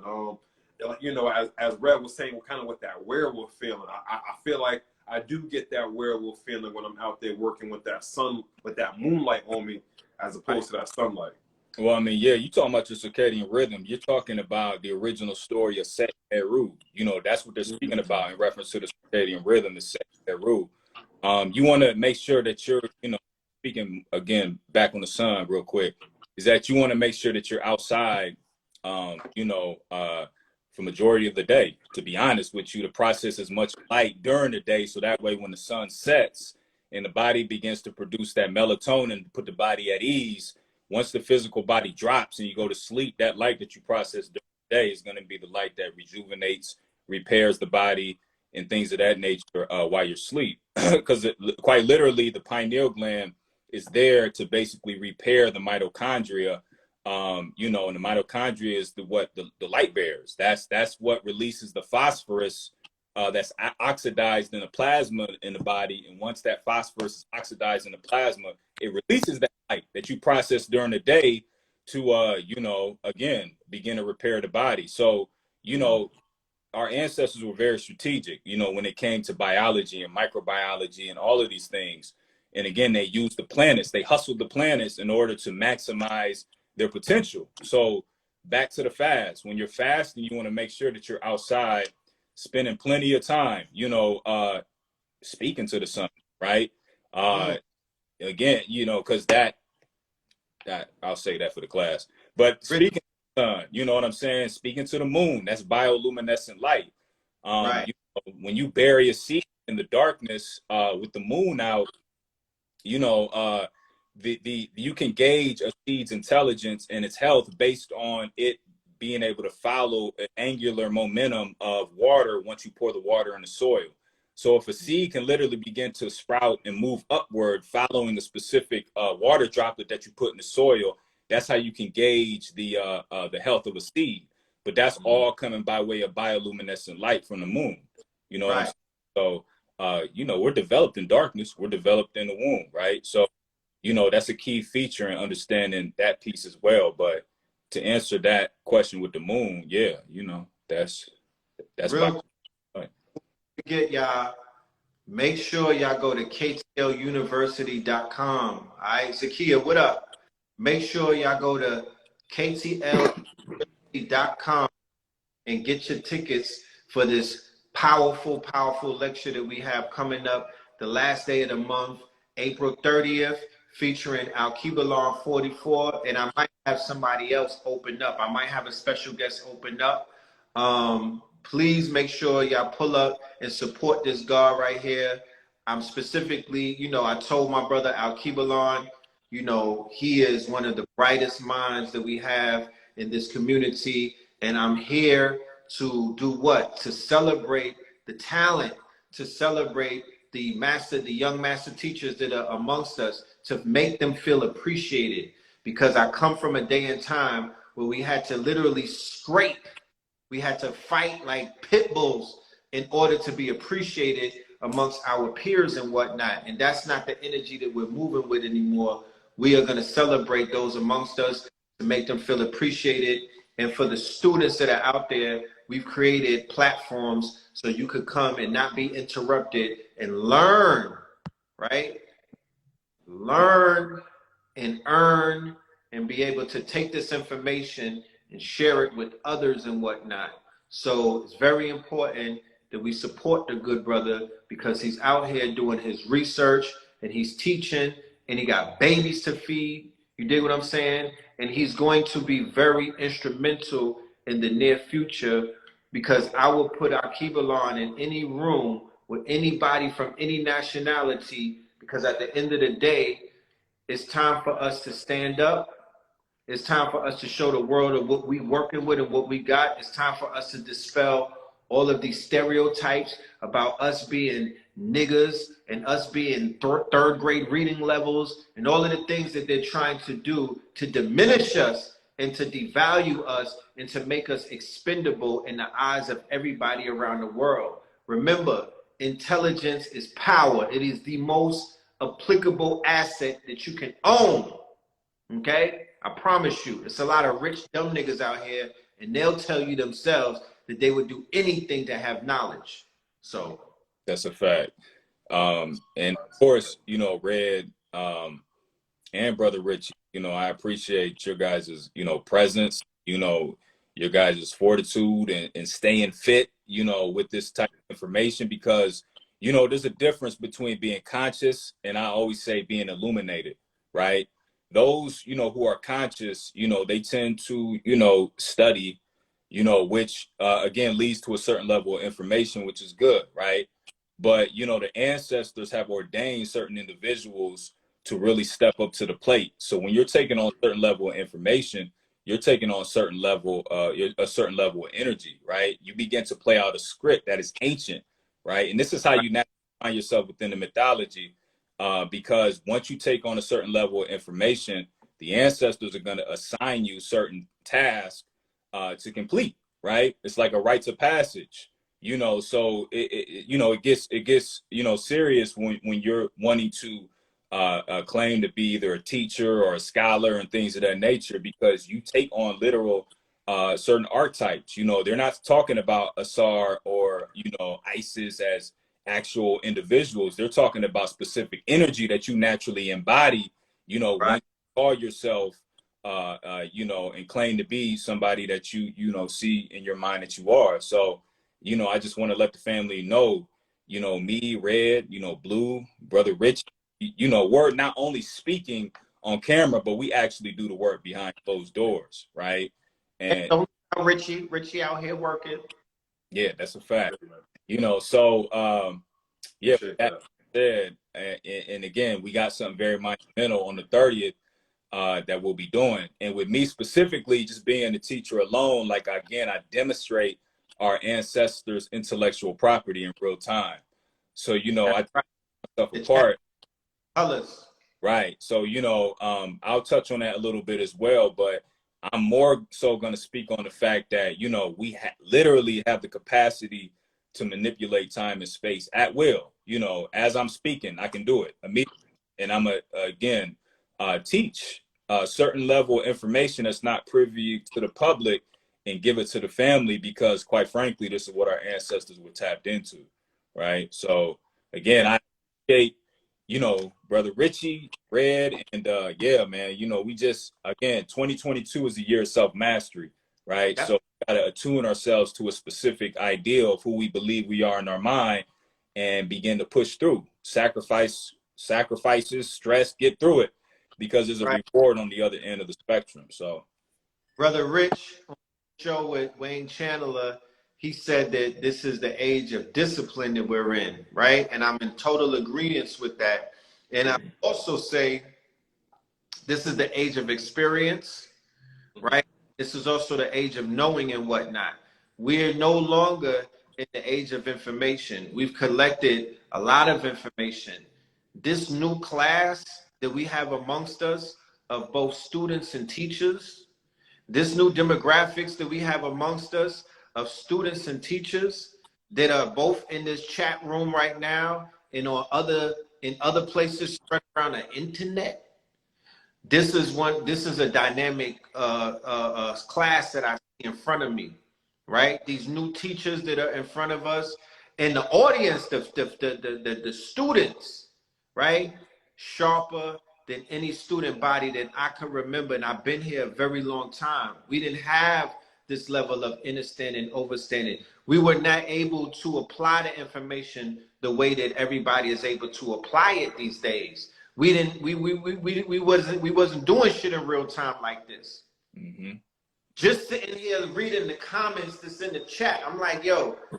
I think speaking from one of those students that come from the generation on the come up, it's also because, brothers like yourself and Blue and KT have made, not necessarily available, but like y'all are very approachable, as opposed to, not saying that the brothers that preceded y'all weren't, but it was, as you were speaking on earlier, it was a closed net community. You know what I'm saying? It was like you're either in or you out. And, y'all utilizing YouTube and expanding the platform. Y'all have made people feel more welcome. Like, well, this is knowledge that I need to learn, not like this is some secret knowledge that only certain people can know. And that's how a lot of the times the conscious community was before. Like, if you're not from New York and if you're not from this area, you're not like really like allowed to like really get on this. You know what I'm saying? But y'all opened it up and made it cool. Like you were speaking about, like the elders, maybe they have more of a suit and tie academia approach. But y'all came through, y'all talking, y'all mixing the hip hop with y'all mixing the knowledge. Cool. Like, oh, yeah, they look like me. They talk like me. So it's like, I want to get on to the knowledge. You know what I'm saying? So thank y'all for opening up that door for us. It's almost like being in a secret society, right? And being inside of the secret society, but realizing that the secret is not going to, quote unquote, do anything if it remains inside of a society, right? So we were privy to get in when it was more of a secret society, right? If you knew, you knew. The shit was like Fight Club, right? Niggas are winking like, yeah. I remember you from LIU, but you didn't say nothing. You just gave him the double head nod, like, I see you in the class. But we had conversations with our master teachers, right? I had conversations with Dr. Sabi when he would come on Blog Talk Radio with us. I sat down with Phil Valentine. I sat down with Dr. Delbert Blair, and we explained to them that our generation, right, needs this information, and this is how we're going to deliver it to them, right? And we got permission to get on the internet and to do some of the things that we did, because a lot of the master teachers were not fans of the internet in the beginning. You feel me? So it was very important for us, because I knew who I was talking to. I wasn't talking to a demographics that was somewhat older than me. I was talking to people my age and younger. And I was like, in order to approach them, I gotta be myself. I gotta be comfortable in my own skin. You know what I mean? I can't come to them as some type of put together personality where I'm trying to sound like I'm not. Right. And I can attest to that real quick, Red. I remember it was probably one of the first interviews that I seen you do, but you were talking to Charles Hamilton. I think is that his name? Charles, Is that right? about? Yeah, yeah. Who had health issues going all the way. He was like a poster child for the artists that are melting down based off of what was going on, the trauma that they were experiencing. And he was possessed by something. Right. And I don't know where that brother went, but I just remember the dynamic of that conversation. And you had the fortitude to be able to open him up and be able to see things from a different perspective, because his mind was like, you know, he was in the industry, and, you know, he really praised a lot of those, you know, people behind closed doors who aren't of our culture, you know, who don't have our best interest at heart. You know what I'm saying? Remember that piece of the conversation, specifically talking about the industry, though. And, you know, that was a dynamic conversation where you were just questioning his logic.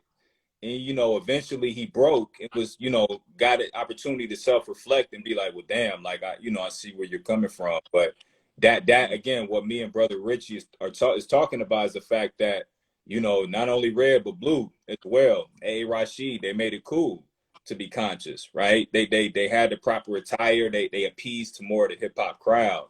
So we just appreciate that, you know, type of demonstration early on, to then, you know, bring about the likings of individuals like myself and a few others. So that was my velvet rope, right? That was me and Blue got together. That was our velvet rope. That was our red carpet to tell anybody that was looking at us, that remembered us from the hood and the trenches and the clubs and the streets, that, you know, my face card is good. If you see me on the YouTube and I'm standing with the Black Power niggas, then that's what we on right now. And by just showing up on the internet, that was the message that I was sending, because our face card and our name held a lot of weight in the places that are, you know, I can't even, you know, look, nigga, my son is out here leading a whole fucking army of woke people. You know what I mean? Like, we would have laughed if somebody would have told us that 10 years ago in Harlem. We would have laughed if niggas would have been like, yo, Jay-Z is gonna be, you know, semi-woke in his bars and whatnot. He's gonna have, you know, woke aspirations and shit like that. We would have fucking laughed you out of the room, because that was so far from reality. But it was like, I'm doing this for the trenches, because I know where I just came from, and I know how much they need this.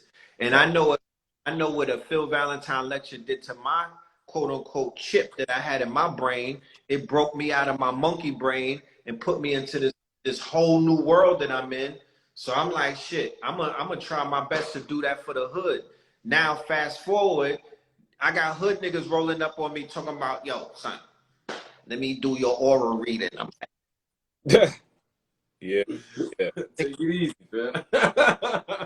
Yeah. I want to give Alkebulan his flowers too, because yo, he like appeared out of thin air. Like one day he just popped up in the conscious community and was just like jewels, and just never stopped from there. And that was it. Just like, take that. You know, but look, he just never looked back. So there's about 50 or 60 Alkebulans in the audience right now, right? Getting you know, putting the drum, putting a 100-shot drum on the Draco. So when they pull up, they finna spray the whole fucking block. They spinning the block, they spraying it down. They're gonna come in and do to the Matrix what they saw the OGs do to it. We shook the pillars of the Matrix on 125th Street. We shook the world with this information. Keep in mind that warfare starts in the intellectual, spiritual realm or the mental realm before it trickles down into the physical realm.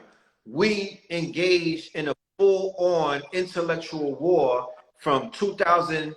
It wasn't even me. It started with the master teachers, but we were engaged in full-on intellectual warfare inside of the Matrix, affecting the hearts and the minds of the people. And by affecting the hearts and the minds of the people, we theoretically shook the Matrix, because we were able to wake millions of people up. And I'm not talking about just me. I could count about 100 on my hand that's responsible for, and behind those 100 is thousands behind them, because you don't see everybody on camera. You feel me? You got to factor in their mamas, their wives. You know what I mean? You got to factor in niggas' homies and whatnot that push them to read those books. It's a lot of things. It's a lot of connecting. But intellectual warfare, spiritual warfare. This information is spiritual. It's spiritual. You had situations, even though I'm not the biggest fan of the debates, but you had situations. Let's say that I was in the church all my life. I go on YouTube and I see a nigga with his pants hanging down, tearing down a whole institution in an hour with a presentation to completely, I mean, decimate a whole religion. But the dark side of that was, in order to contain that type of power, your vessel or your temple or your mental fortitude had to be at or your ego had to be at a certain place, because of course we saw that it created egomaniacs. It was power. I was just about to say that. I was going to say, you know, with them kind of symbolically killing the religion, they birthed ego, like, you know, this whole megalomaniac, ego-driven kind of self-derived kind of situation going on. Yeah, think Hercules. He pulled the pillars down on himself. You understand? The intentions behind that was not necessarily to free the people. It was to free the pockets. Yeah. It wasn't about, yo, I'm going to pull this religion down because I care about the people and I want them to be elevated. No, niggas was like, I'm trying to hit Shorty in the front row. I'm finna put on. You know what I mean? It was a lot of ego, but because keep in mind, like I said, when you bring in the hip hop generation, or when you bring in teachers that are coming straight from the streets, right? Did we all change clothes? But when we change clothes, did we take a shower first? You could put lipstick on a pig, it's still a pig, right? Did we get denigrified before we stepped into these arenas and whatnot? Because I always say that when it was a secret society, when you had to get co-signed by multiple elders before you even stepped on that stage, there was a level of checks and balances. You was not gonna get put on if they read you wrong. You was not gonna get put on if you didn't pass through certain checkpoints and whatnot. With the internet or social media, what that brought about is the fact that it opened up a lot of side doors. Right? Motherfuckers had followings on Facebook that we didn't even know who these people was. But then it's like they pop up and they got 40 to 50,000 people following them. What you gonna say then? Because now it's a numbers game. Right. But have not healed. They came in already with their trauma, with the baggage, but now they have followers attached to their name. So the ego is like, nah, you can't tell me nothing. They couldn't tell me nothing. How could y'all tell me anything? It's a lot of factors. We'll get into it, because if we're going to get into it, I don't want it just to be me. I would rather have a whole panel of everybody that was there, so it don't turn into some chatty patty shit. Y'all need to know. I would love for everybody to know what was really going on in these earlier stages. A lot of shit that took place behind the scenes that's never been talked on and whatnot, and a lot of things. And it needs to be spoken of, because I'd rather tell my story than somebody else pulling up trying to tell my story. You know what I mean? You're not going to be able to tell the story right. Yeah. I think one of the only things that the community hasn't done is heal. So I think a lot of those stories that you've spoken of, that I've been privy to hear from you on personal conversations, is, it will be a good thing for, some of the brothers. I think it would be a good idea for some of those brothers, maybe now that we have these platforms like the Instagrams and the YouTubes, to come together, hash it out. I don't know how deep some of those issues go, how some brothers may feel about that, but I think that would be a good thing to see two brothers that may have had big issues before come together. Recently, privately, behind closed doors, you helped me and another brother put some disagreements, to the side. You know, I'm not even opposed to one day us, you know, coming on a public platform and, you know, hashing that out, because I feel like we have seen everything except for us unifying. Come here, you know what? I don't agree. Like you said earlier, you said this earlier in your live. I don't have to agree with everything that you're saying, and you don't have to agree with everything I'm saying.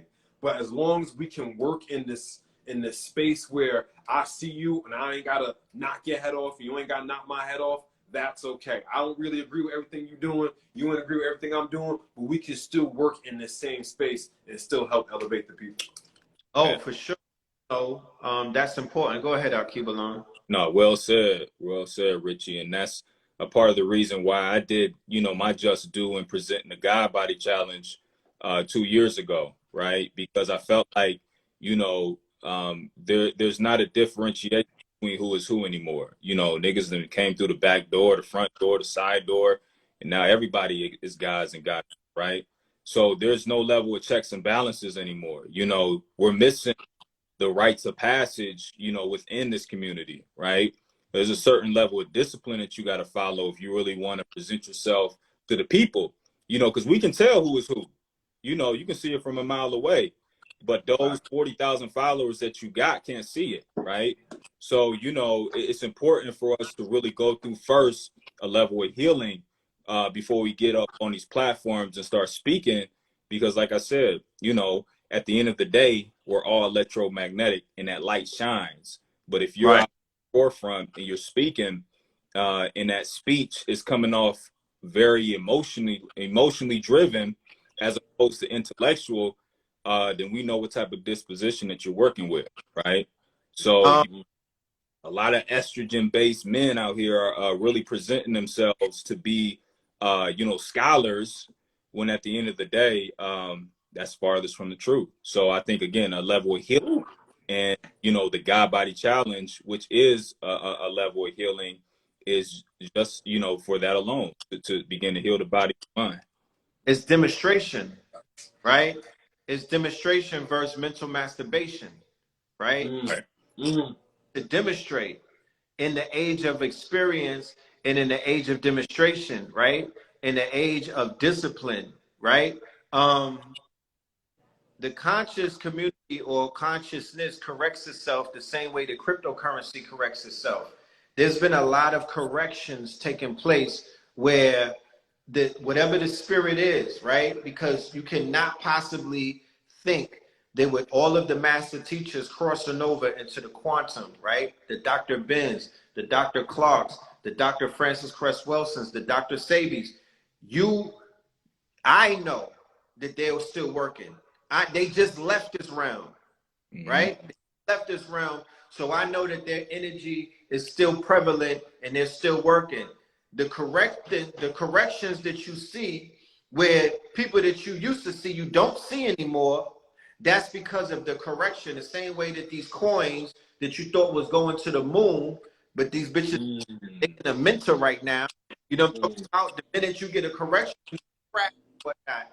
We're beginning to see that take place on a monthly basis in this community.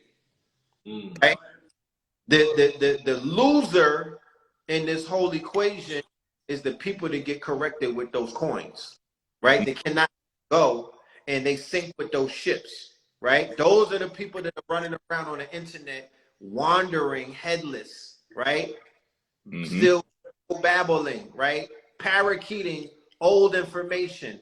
You know what I mean? Trying to sound like people or live vicariously through people. Wear other niggas' clothes. Facts. You know? Yeah. Like we was growing up, they out here wearing other people's dashikis and whatnot. You feel me? Because they have not accepted the fact that although there's been corrections and you're supposed to pay attention and apply the art of discernment and start focusing on you, what do these Negroes do? They just keep jumping ships and jumping ships and jumping ships, holding coattails and trying to mimic grown-ass men, right? And I understand we have situations where people are looking for big brothers, big uncles, and big homies and whatnot, and father figures. I get it. However, and that's a level of trauma bonding, and that's what we got to avoid. too much trauma bonding taking place. There's Right? too many hugging legs and whatnot. Too much trauma. And there's whole organizations that were built off of trauma bonding. Mm-hmm. Mm-hmm. Mm-hmm. And it's like I said, it is something to look at, right? It's a case study, and when it corrects itself, it's a lesson to learn. That L that people are taking could turn into a lesson. However, what is glaringly evident when we look at all of the smoke when it clears is you focused on yourself. Facts. When I went to school, I wasn't really enthralled at who my professor was sleeping with, what the fuck he was eating, where he lived, what car he was driving, you know what I'm saying, how many followers or students he had. I was there for the information. I was not attached to my art teacher.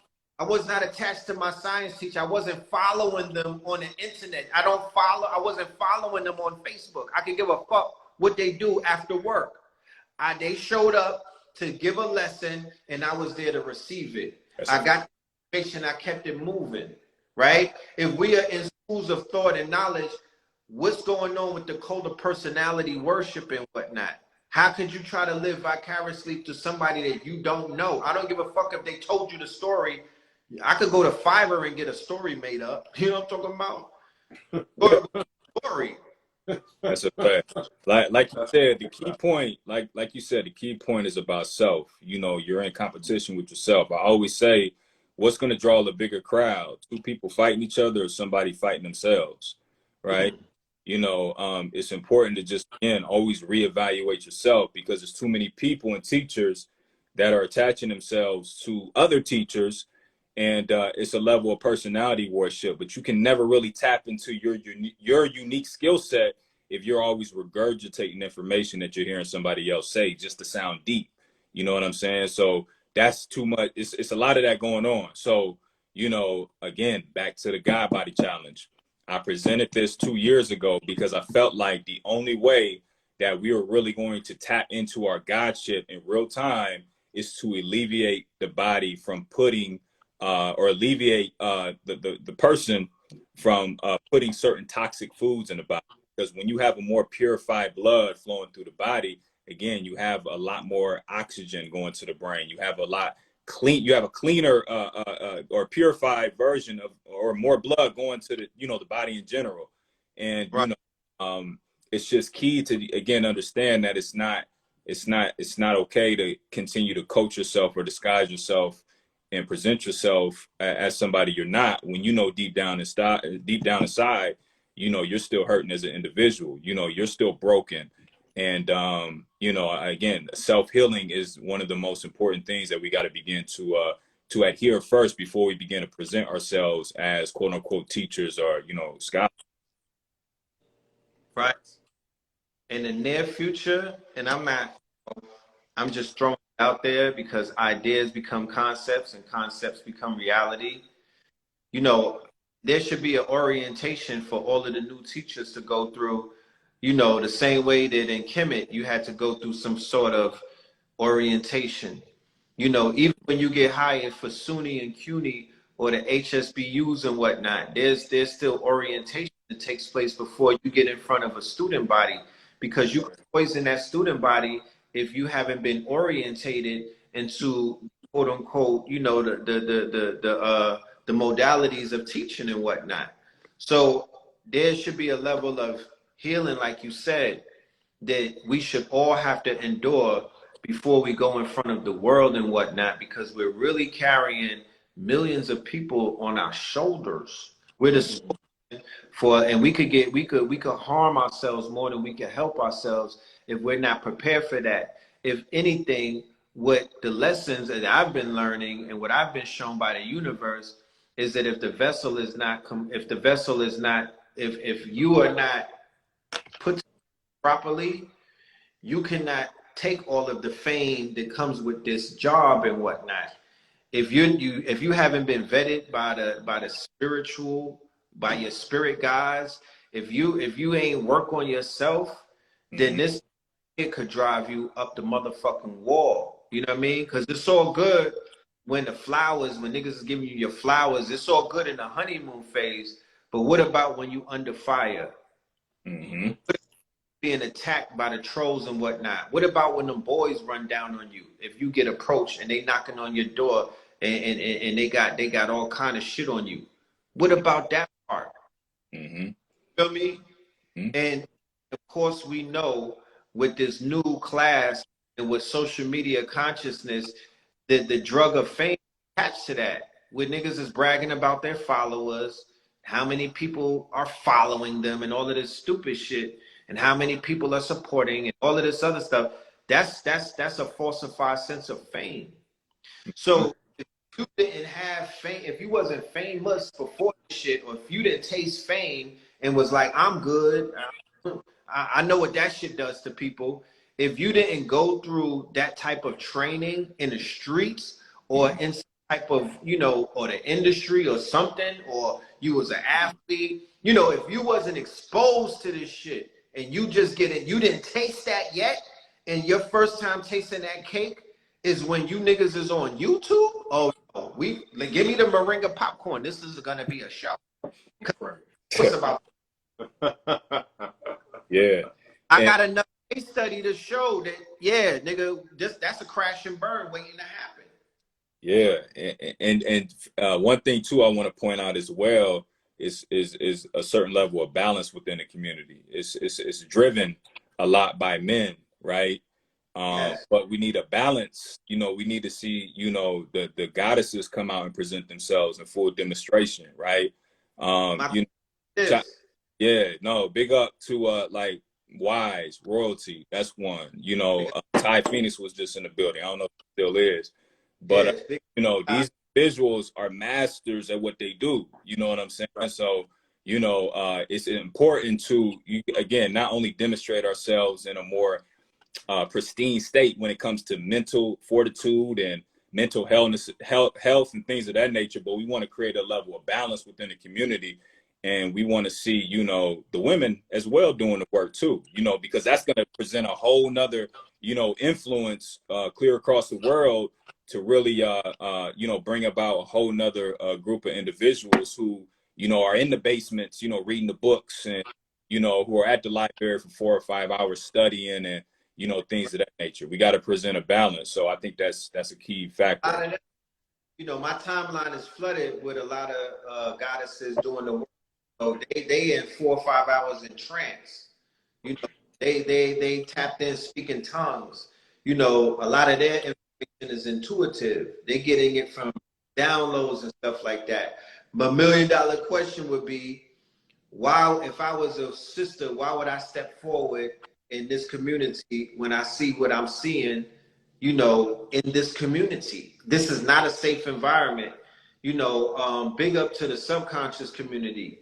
Right, big up to the subconscious community. That's where the goddesses and the divine feminine thrive and whatnot.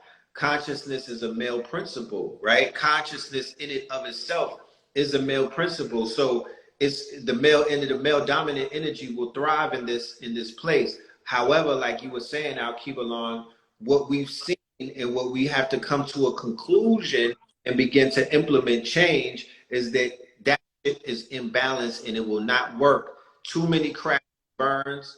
There's about 4 people in this community right now that got rape charges. Why is that?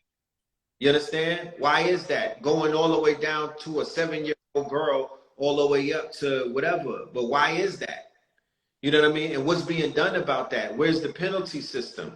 Is there not an ingrown, like I said, in hip hop, in drill rap, right? In hip hop and drill rap and what we call knuckle dragger savagery, they have more checks and balances than this community does.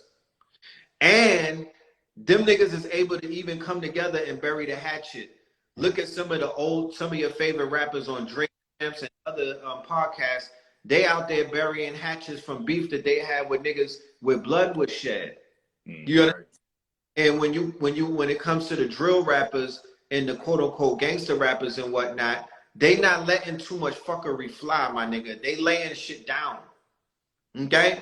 They are administering their own form of justice in those circles. We don't have that.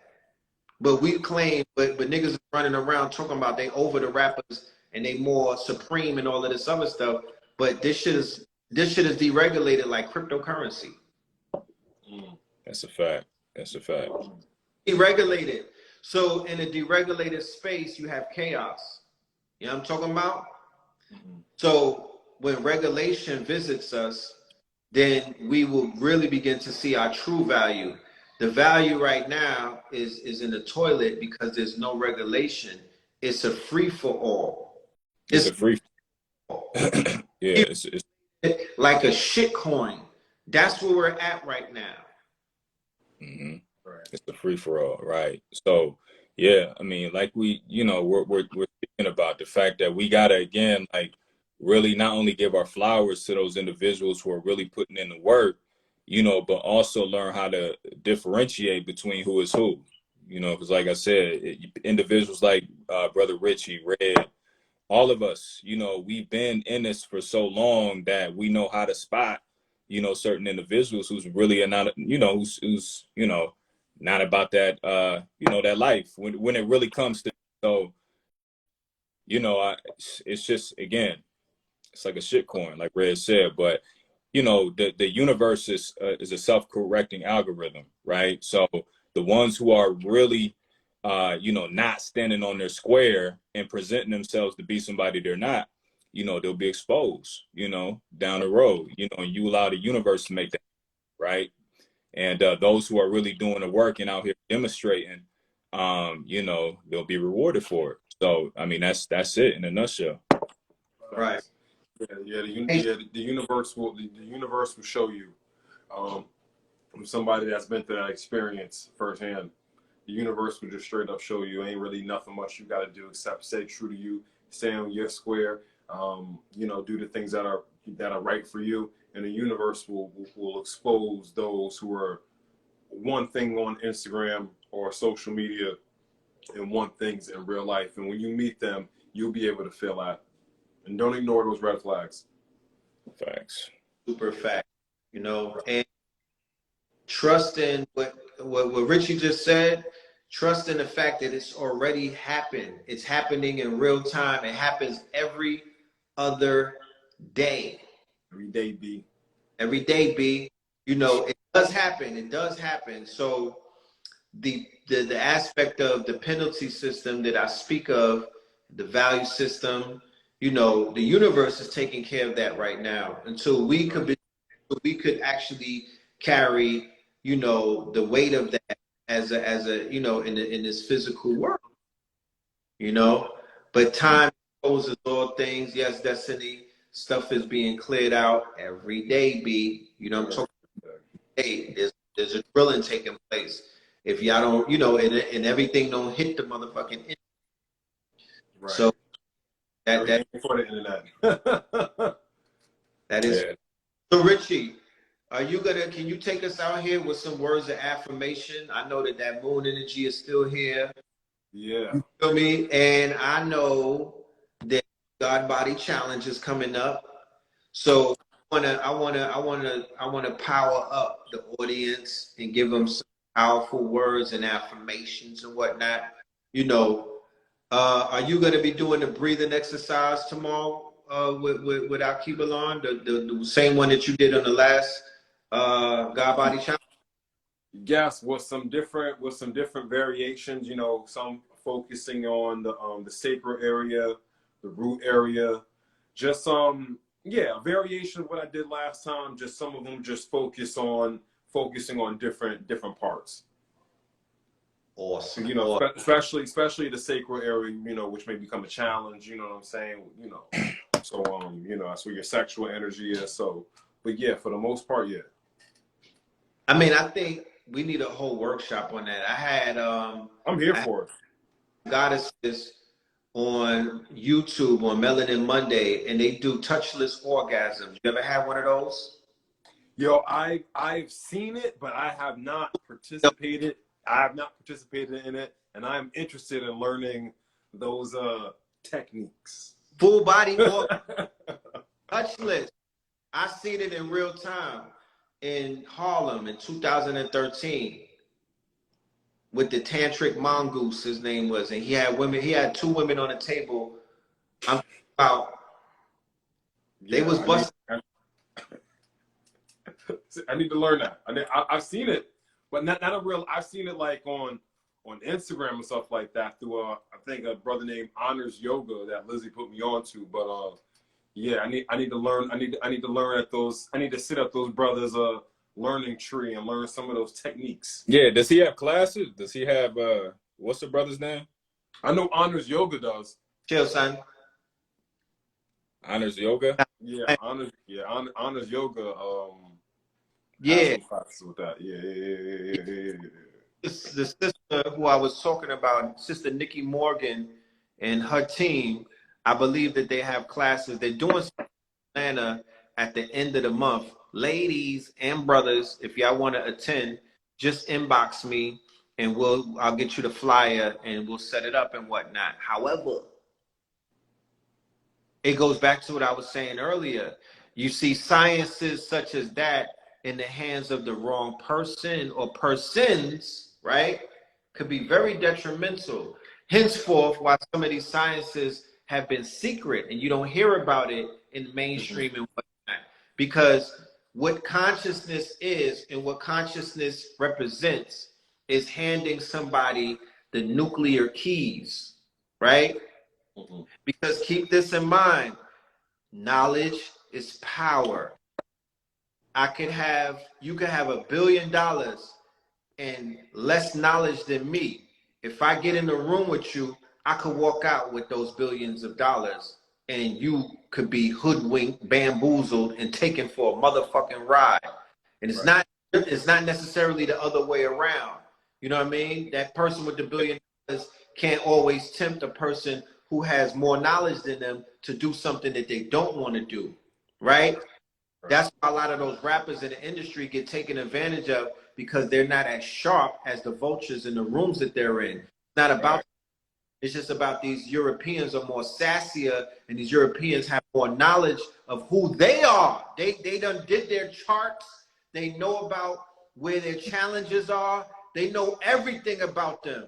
And they're able to approach them in a place where these motherfuckers get, oh, really? You know what I mean? They get checkmated. That's a fact. Yeah, that happens. Yeah, that happens. Be mindful of some of these tools that we possess and whatnot and not put it in the wrong hands. Because as we've seen in this community, the sophisticated savages run amok when they get the right, when they weaponize the information. These niggas are drill artists. They will spin the block, roll the window down, and start busting. They shooting babies and everything. You don't talk about these shooting the grandparents' houses. You know what I mean? These niggas are drillers with this information when they weaponize it. I promise. I mean, that's another thing to do during the God Body Challenge. You know, numerology, your natal chart, your life design, your blood type. You know what I'm saying? All these things. You know what I'm saying? You know, find out this information. Take this time during the God Body Challenge. You're going through this cognitive challenge to also find out information about yourself so you can go deeper with the challenge. Right, because when we bring conscious connections, we're going to be peeling back so many. This is not just about dating shorty with the bleached out locks and whatnot. Now, this is going to be a bleached out box. With the what? To the bleached out box? With the bleached out locks. Oh. Good God.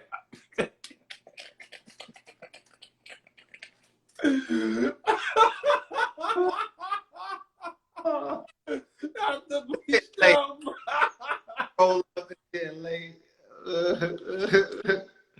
No, the bleached out locks, my friend. It's about peeling back a lot of layers and whatnot. This is not simply just, you know, we're gonna go past the lust. We're taking a top-down approach with conscious connections. What is a top-down approach?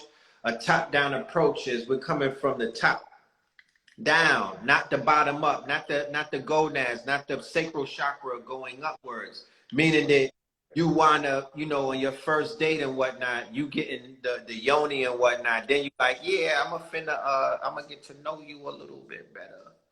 Right. You know, versus, you know, y'all come in at the top tier, at the upper left, in the upper room and whatnot, and then you work your way through the heart chakra, then you work your way through the solar plexus, and then you could wind up what is known as, you know, some type of intercourse. But by the time you reach that, y'all both know who each other is. You know, Mm-hmm. y'all both know who each other is on an etherical level, on a spiritual level, and by the time you bond, that bonding will become unbreakable. Versus the way that we've been doing this shit, and it's very shaky because we're not out here. We've gone past that. So, can you leave us with some positive affirmations that we could basically go into the God Body Challenge with? Everybody that's in the chat right now, if you are ready to sign up and be a part of the God Body Challenge, mañana, tomorrow, please leave an emoji. Anyone, any type of emoji, it doesn't matter. I just want to gauge how many people will be with us. Yeah, put the firebolt emojis. Do that. Put the fire emoji. Matter of fact, Alkebulan said, "Put that fire emoji." No. The firebolt emojis. The thunder. Oh. Yeah, put those. Yeah, we switching it up. Yeah. Feel me? And I promise you, you will not be harmed during this challenge. You will not lose anything. What you will do is sacrifice something in order to gain something more valuable, more powerful, and more tangible. Got to give up something to get something. That's how this shit works. So I'm ready to give up the appetite. I'm ready to give up a lot of things. I'm putting the phone down. You feel me? And yeah, I'm 10 toes in this bitch. Mm-hmm. Mm-hmm. And then we're gonna culminate on the 30th with a high level conversation, a high powered lecture. By that point, you're really gonna be able to soak up a lot of the science that Alkebulan brings. The name of the quote unquote lecture is the illustrious illumination. You see, I'm illuminated. You know what I mean? And it's time for us to all get our glow on. That's a fact. I like that. The illustrious illumination. I That- like that. I like that. All right, so I'm gonna close out with some affirmations. I call these the I am affirmations. I am becoming. I am beautifully flawed. I am infinite intelligence. I am spirit moving in motion. I am the theme of an intricately told story. I am art. I am God with an amnesia having a human experience. I am the endless expression of human existence. Richie, I am the primordial. What happened? I'm sorry. I'm so sorry, my good brother. That's all good. I mean to cut your wisdom like that. However, there a preparatory breathing that we supposed to do because I hear you rinsing it off. I just want us to be more in a trance-like state or more in a more meditative state. Sorry. No, we good. No. I'm glad that you did stop me because that's a good point. That's a good point. So before we get into that, everybody, take a second to get comfortable in your seat, your chair, your car seat, your couch, wherever it is you're at. Make sure to just take a second or two to get comfortable. Take a little sip of water, whatever it is you got to do.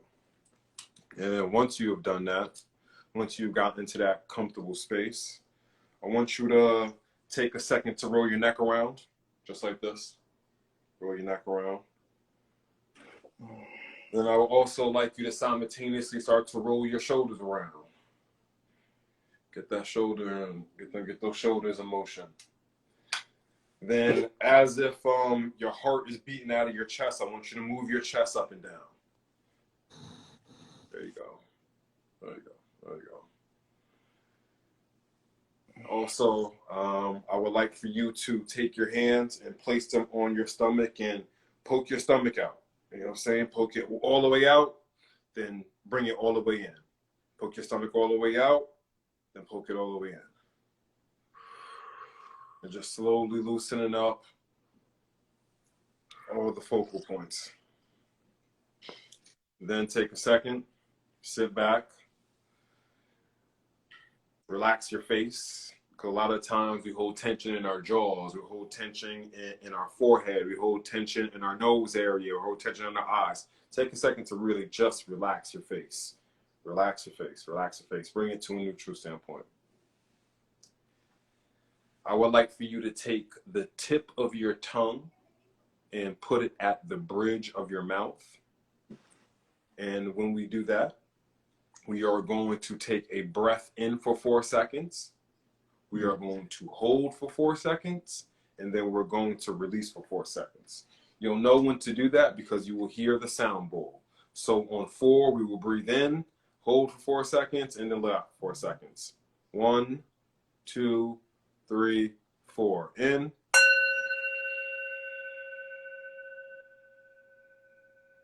Hold.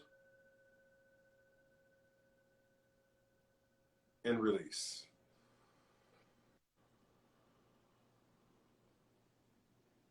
One more time, big breath in.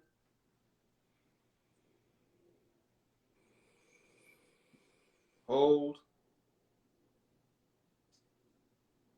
And release. If you feel comfortable, you can open your eyes. If not, you can just keep your eyes closed and still breathe. And remember to keep the tip of your tongue at the bridge of your mouth. And just for a little razzle dazzle, if you would like to take this short breathing exercise up to another level, I would encourage you to practice a Kegel to hold your gluteus maximus in tight, hold it in, and continue to breathe. What you do is you're holding your energy in and you're circulating the energy. That's only if you want to take this short breathing exercise to the next level. But before we get into the affirmations, everybody, one more big breath in on the count of 4. 1, 2, 3, 4. Big breath in. Hold. And release.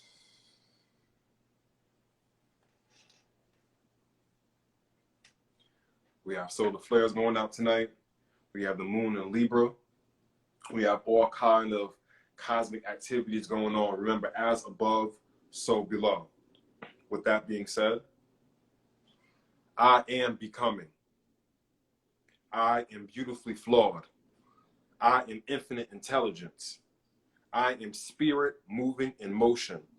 I am the theme of an intricately told story. I am art. I am God with amnesia having a human experience. I am endless expression of human existence. I am the primordial waters. I am the potential. I am the words not spoken. I am the space between the skip of your heartbeats. I am the 7-second delay between your thoughts and expression. I am the warmth of the sun kissing your face. I am the light of the moon shining on you. I am the feeling of inspiration rushing through your body. I am the feeling of the orgasm building up without the release. I am the untold story. I am the wave and the ocean simultaneously. I am the feather that your heart is scaled against. I am the wings that you grow as you fall. I am the confidence built from doubt. I am the breaker of generational curses. I am living mythology. I am the divine balance of masculine and feminine energy. I am the universe expanded within itself. I am the unspoken connection between lovers. I am the healing of a broken heart. I am the apology never given. I am my ancestors. I am the love given to self after seeking it from others. I am the question. I am the answer. I am the unseen. I am the revealed. I am the manifestation manifested. I am the unbroken eye contact with undivided attention and completely present in the moment. I am love. I am life. I am the words you finally managed to say. I am love. I am fear. I am magic. I am shapeless and formless like water. I am a reflection of you from a different perspective. I am. Wow. I share to the family. Yes, yes, yes. That was powerful. Took us to church right there. Thank you. Thank you. Yeah. Whew. I'll go lay down in the garden. Yeah. Whew. What did he say? The unspoken between two lovers. When I he am the said, unspoken words between two lovers. yeah, that was it right there. When he said, I'm the time between a heartbeat. Good. Shout out to Billy Carson for that nice piece of knowledge.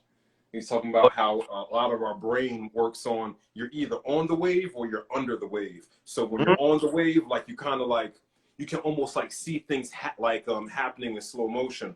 But like when you're under wave, things happen to you and then you get hit by the wave after. It's kind of like Spider-Man with his spider senses, how time starts to slow down and you can see things happening before. And that's a lot how our brain works with the 7 seconds it takes some, the thoughts to go from our brain to come out our mouths and all that. So yeah, and that was 42 IMs. And just to add on that really quick, the fact that happens when we get in a car accident, right hit, or if the car's spinning and it seems like time is slowing down, you at that 0 point. The ancestors always told us to exist in between the thought that we're having now and the next thought. And, that literally sets up a resonance within the physical brain, because the brain sits in a pool of plasma that's electrically conductive. So when you can always be in that present moment and existing in between each thought, literally this gives you the capacity to tap directly into what they call the ionosphere, which your ancestors called the Ba, B-A-A, that they said was electrically conductive. And by doing this is how you allow yourself to process what we call downloads from the cosmos, because you're adhering to the universal mind as opposed to the thoughts that you're having that you believe you are based on those thoughts that you're having. So you always want to exist in between both thoughts and plug directly into the source. And that way, again, you literally manipulate time and space. They always say, time flies when you're having fun, right? Right. Well, again, you're existing in the 0 point. And I'll speak more about that in class on the 30th. But, again, we have the capacity to manipulate the time and space at will. And it's by way of adhering to a certain discipline. So, with those words of affirmation from Brother Richie, that put me in that space. You know what I'm saying? So, it's important to always exist in that place and, adhere to, the universal mind. They say time flies when you're having fun. What's the dynamic when time stands still, when you freeze time? What's the dynamic? Yeah. Like what's taking place when you're able to basically make time stand still? I experienced that the first time I met my son's mother, my first son's mother. I experienced the fact that time literally stood still. Yeah. So, when that happens, basically you're traversing, between the past and the present all at once. You become omnipresent, because it's almost equivalent to a pendulum that's swinging. The pendulum that's swinging, part that's swinging, when we can observe a pendulum swinging, that's equivalent to the physical reality, because we're imprinting ourselves into the absolute, or what they call the collective conscious, by way of the law of vibration. So we're flickering in and out of existence. So if you can think of a pendulum that's swinging, when it's swinging, we're observing the physical reality. But once it gets to the end and it pauses for like a millisecond, it's at a place of rest, which now it expands back to the omnipresent. And that's the space you always want to exist at. But then once it stops, it begins to move again to the other side. And again, that motion that we're observing is equivalent to the physical reality. But we have to understand that we can, again, bend space and time by understanding not only the law of vibration, we're always flickering in and out of existence. So, existing in between the thought that we're having now and the next thought is that 0 point, is that part of the pendulum when it stops for a millisecond, which again gives you the capacity to literally, make time stop. And you'll notice when you do that, if you're communicating with somebody, or say if, you're on IG Live and you both get to that place where literally time stops, you don't even have to be speaking to the person verbally. You can literally understand what each other is saying without even verbally saying anything at all, because now you got to both existing at that place of rest, which is equivalent to the, the omnipresent. You know what I'm saying? So, that's. I always say this, and I'm going to say it again, right? First of all, thank you so much, my good brother. They have a saying that, if you're the smartest person in the room, you're in the wrong room. I agree with that, right? I love to be in a room where I'm learning something. And I always reiterate to that statement right there that, yeah, I do agree with that. However, when I'm in the room with some of the smartest people, I want to make sure that I'm edified. So when I say something and open my mouth, those in the room pay attention. You don't have to be the smartest in the room, but when you open your mouth in that room, you want to make sure the smartest people in that room are listening and paying attention to what you have to say. And then they can add on and help edify your, and add on to your smartness by dropping some more gems and whatnot. And I say all of that to say that when we have this class on the 30th, that's why I'm inviting everybody to pull up, because this brother Alkebulan is dropping some information and some motherfucking gems that are very heavy that you cannot find in a book. And he's giving it in a way that a teacher gives it to the students and whatnot. So this is our opportunity to upgrade our science, upgrade our quote unquote lexicon and whatnot, begin to add new words, new concepts, new ways of seeing things and whatnot. You feel me? So when you get in those rooms, when you open up your mouth and when you build with some of the smartest people in a room, they will begin to see the intelligence that you possess, right? Because somebody shared it with them before they got it. You know what I'm talking about? So that's where each one teach one comes in. So man, if y'all are, like I said, KTLUniversity.com is going to be the site where you'll be able to get your tickets. When I hop off of this, I'm going to Brother Rich, Black Magic 363, Blue Pillars on 5 and whatnot.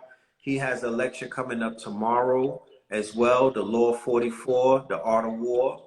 You know, I'm talking the War Report. And yeah, man, you know, we here, you know what I mean? The gods and the goddesses, you know, I want us to feel better about our future and our present and whatnot, because we have geniuses that are amongst us. We represent the clean glasses of water, and we're not coming up here acting like we're perfect and whatnot. But the dirty glass is dirty. That shit is dirty. It has septic tank type of dirt. You know what I'm talking about? So that part. That part. yeah, they got muddy cups out here. They got muddy cups. You know what I'm saying? We alkaline water next to some lean, my nigga, at this point. Real. Yeah, for real. You know, so just here doing what we need to do in order to balance the scales. Yeah, Good Friday. This is a Good Friday. My Friday is good. This is my form of feasting. I'm feasting on the information. I'm not hungry. I don't need bodily, you know, I don't need solids right now. I'm eating this light. I'm able to eat the information. It's nourishing to me. So I'm full. My cup is full. And it almost had runneth over, but it's full. So thank y'all for filling up the cup. Of course, we're going to have to continue the conversations about pony steaming and all of these affairs of the hearts, because the reaction in the chat was, you know, they want to hear things like that. I'm gonna link up with you on the text and see if we can set up a date next week for that conscious connection conversation, you know, so we can further expound upon such sensitive subjects. I think we're ready to launch on the summer solstice. I think we're aiming to launch in the beginning of the summer, you know, mating season and whatnot, you know. Yeah, that leaves a few more weeks in the gym, fellas and ladies. Right, fellas, get that. Yo, talk about get that. Yo, talk about. I mean, you know. If you're in the Miami area, holla at me. I'll be on the beach. You know what I'm saying? Qigong, all that. I'm here. Reiki magic, all that. And just real quick, just to leave with the family, we're talking about conscious breathing. You know, on your God Body Challenge. The ancestors always told us, you know, it's important to do more inhales then exhales, right? So if you ever see the picture of the eye of Heru, or what they call the eye of Ra sometime, you know, it's fractionalized. So they'll designate 1/2 to one part of the eye, 1/4, 1/8. That symbol is multidimensional. There's a lot of meanings to it, but one that they were speaking about is the fact that the denominator in the fraction will be equivalent to the inhale, and then the numerator, which is the top number on the fraction, will be equivalent to the exhale. So when you're looking at the fraction, for example, 1/8, and they designated that part of the fraction to a specific part of the brain, Right. you actually lock the circuit of that brain if you can get into 8 inhales before you exhale. Our body naturally does it. If we're in a state where we're very emotional and irrational and we're crying, and I'm talking about like boo-hooing crying, I'm talking about like you crying, and you know, your body, you tend to do that.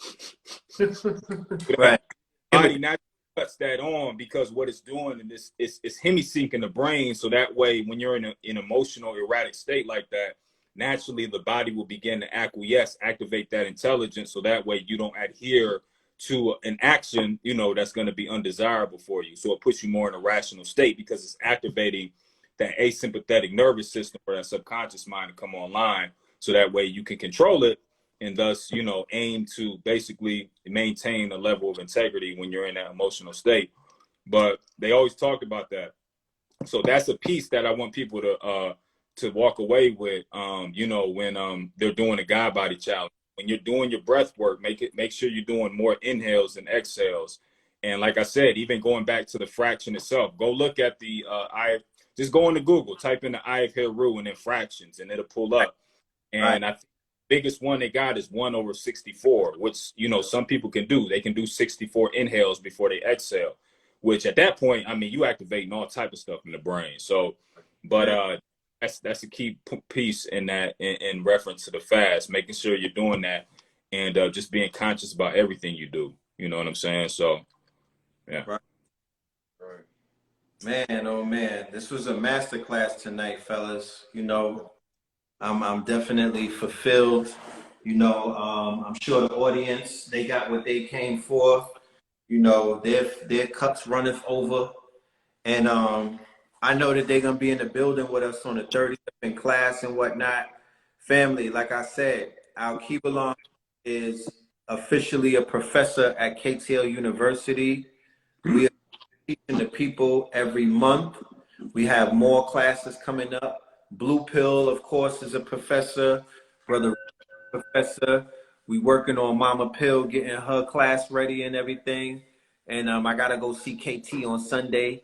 But it's gonna be, we have a book club on KTL University that we put together. Go over there and check that out. We're gonna be launching a membership for everyone. So you know, we got some things that we cooking up, man. You know what I mean? We cooking some things up. And like I said, we're in Atlanta. So prepare yourselves for physical lectures. That's coming very soon. You know, we're gonna be physically getting together. And I'll be out there soon. oh, word, you pulling up? Yeah. I gotta make that trip to Stone Mountain. Gotta see some people. Yeah. I'll be Yeah, out there. this year, and especially 2023, we're gonna be doing a lot of moving around. So not only teaching at these collegiate colleges and things of that nature, but we're going to, you know, moving around, you know, getting the family in person. You know what I mean? So if it's like a tour, you know, we moving around and teaching. You know, that's what we're gonna do, and we're in the process of working on. So, you know, we just want to, like I said, engage with the family in the physical. You know what I mean? It's one thing to over this phone, but at the same time, the energy that you feel when you meet certain people, you know, in person, is a like, you know, it's a whole nother level. I tell people right here, this is just an intro. This is to get to know your teachers before you make that commitment to travel thousands of miles or hundreds of miles to come and see them. But there's no better feeling in the world than to pull up and to have people who've been watching you over the internet see you in the physical. Because I don't know a lot of them. I haven't completed the quote unquote the full circle of this quote unquote between us out there. Y'all met me, but I haven't met you. Right. I'm complete. We haven't completed the cipher. You know what I'm talking about? The cipher is complete when you physically meet somebody who you met already and they haven't met you. So it's time for us to start closing those circles and make the cipher complete. And if you think that this is energy over the phone, you have no idea what seeing us in person will feel like. This is window dressing right here. This ain't it. The real energy is giving. Yeah. The real energy is in person. Me and my guy Healing Fire is working on some things down here in Florida as well to curate some events at the very top of 2023.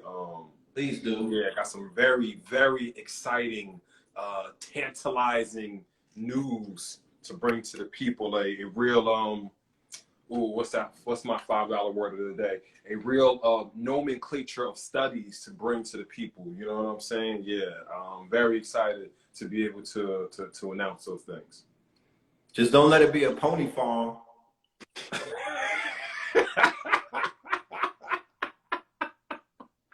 Cut it out! Don't let it be a pony farm. That's be a pony and a horse farm. It's gonna be both. It's gonna be both. You gotta have balance. Don't come out with the board pony yacht club and nothing. You know what I'm talking about? Right. And cut it out.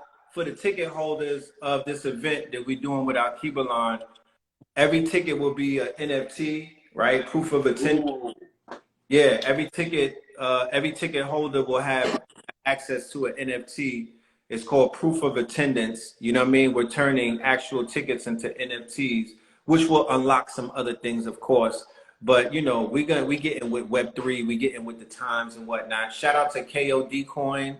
They got the King of Diamond coin. Some of my people just made that the other day. Yeah, we support the acrobats out there. That part. Shout out to the King Palmer. I see you, Red. You don't talk about. But yeah, I'm out. All right, God. Peace, love, love it. Peace to everybody. I appreciate y'all. Bro, go to Black Magic. Blue Pills on. Yes, sir. Yeah, peace. Peace.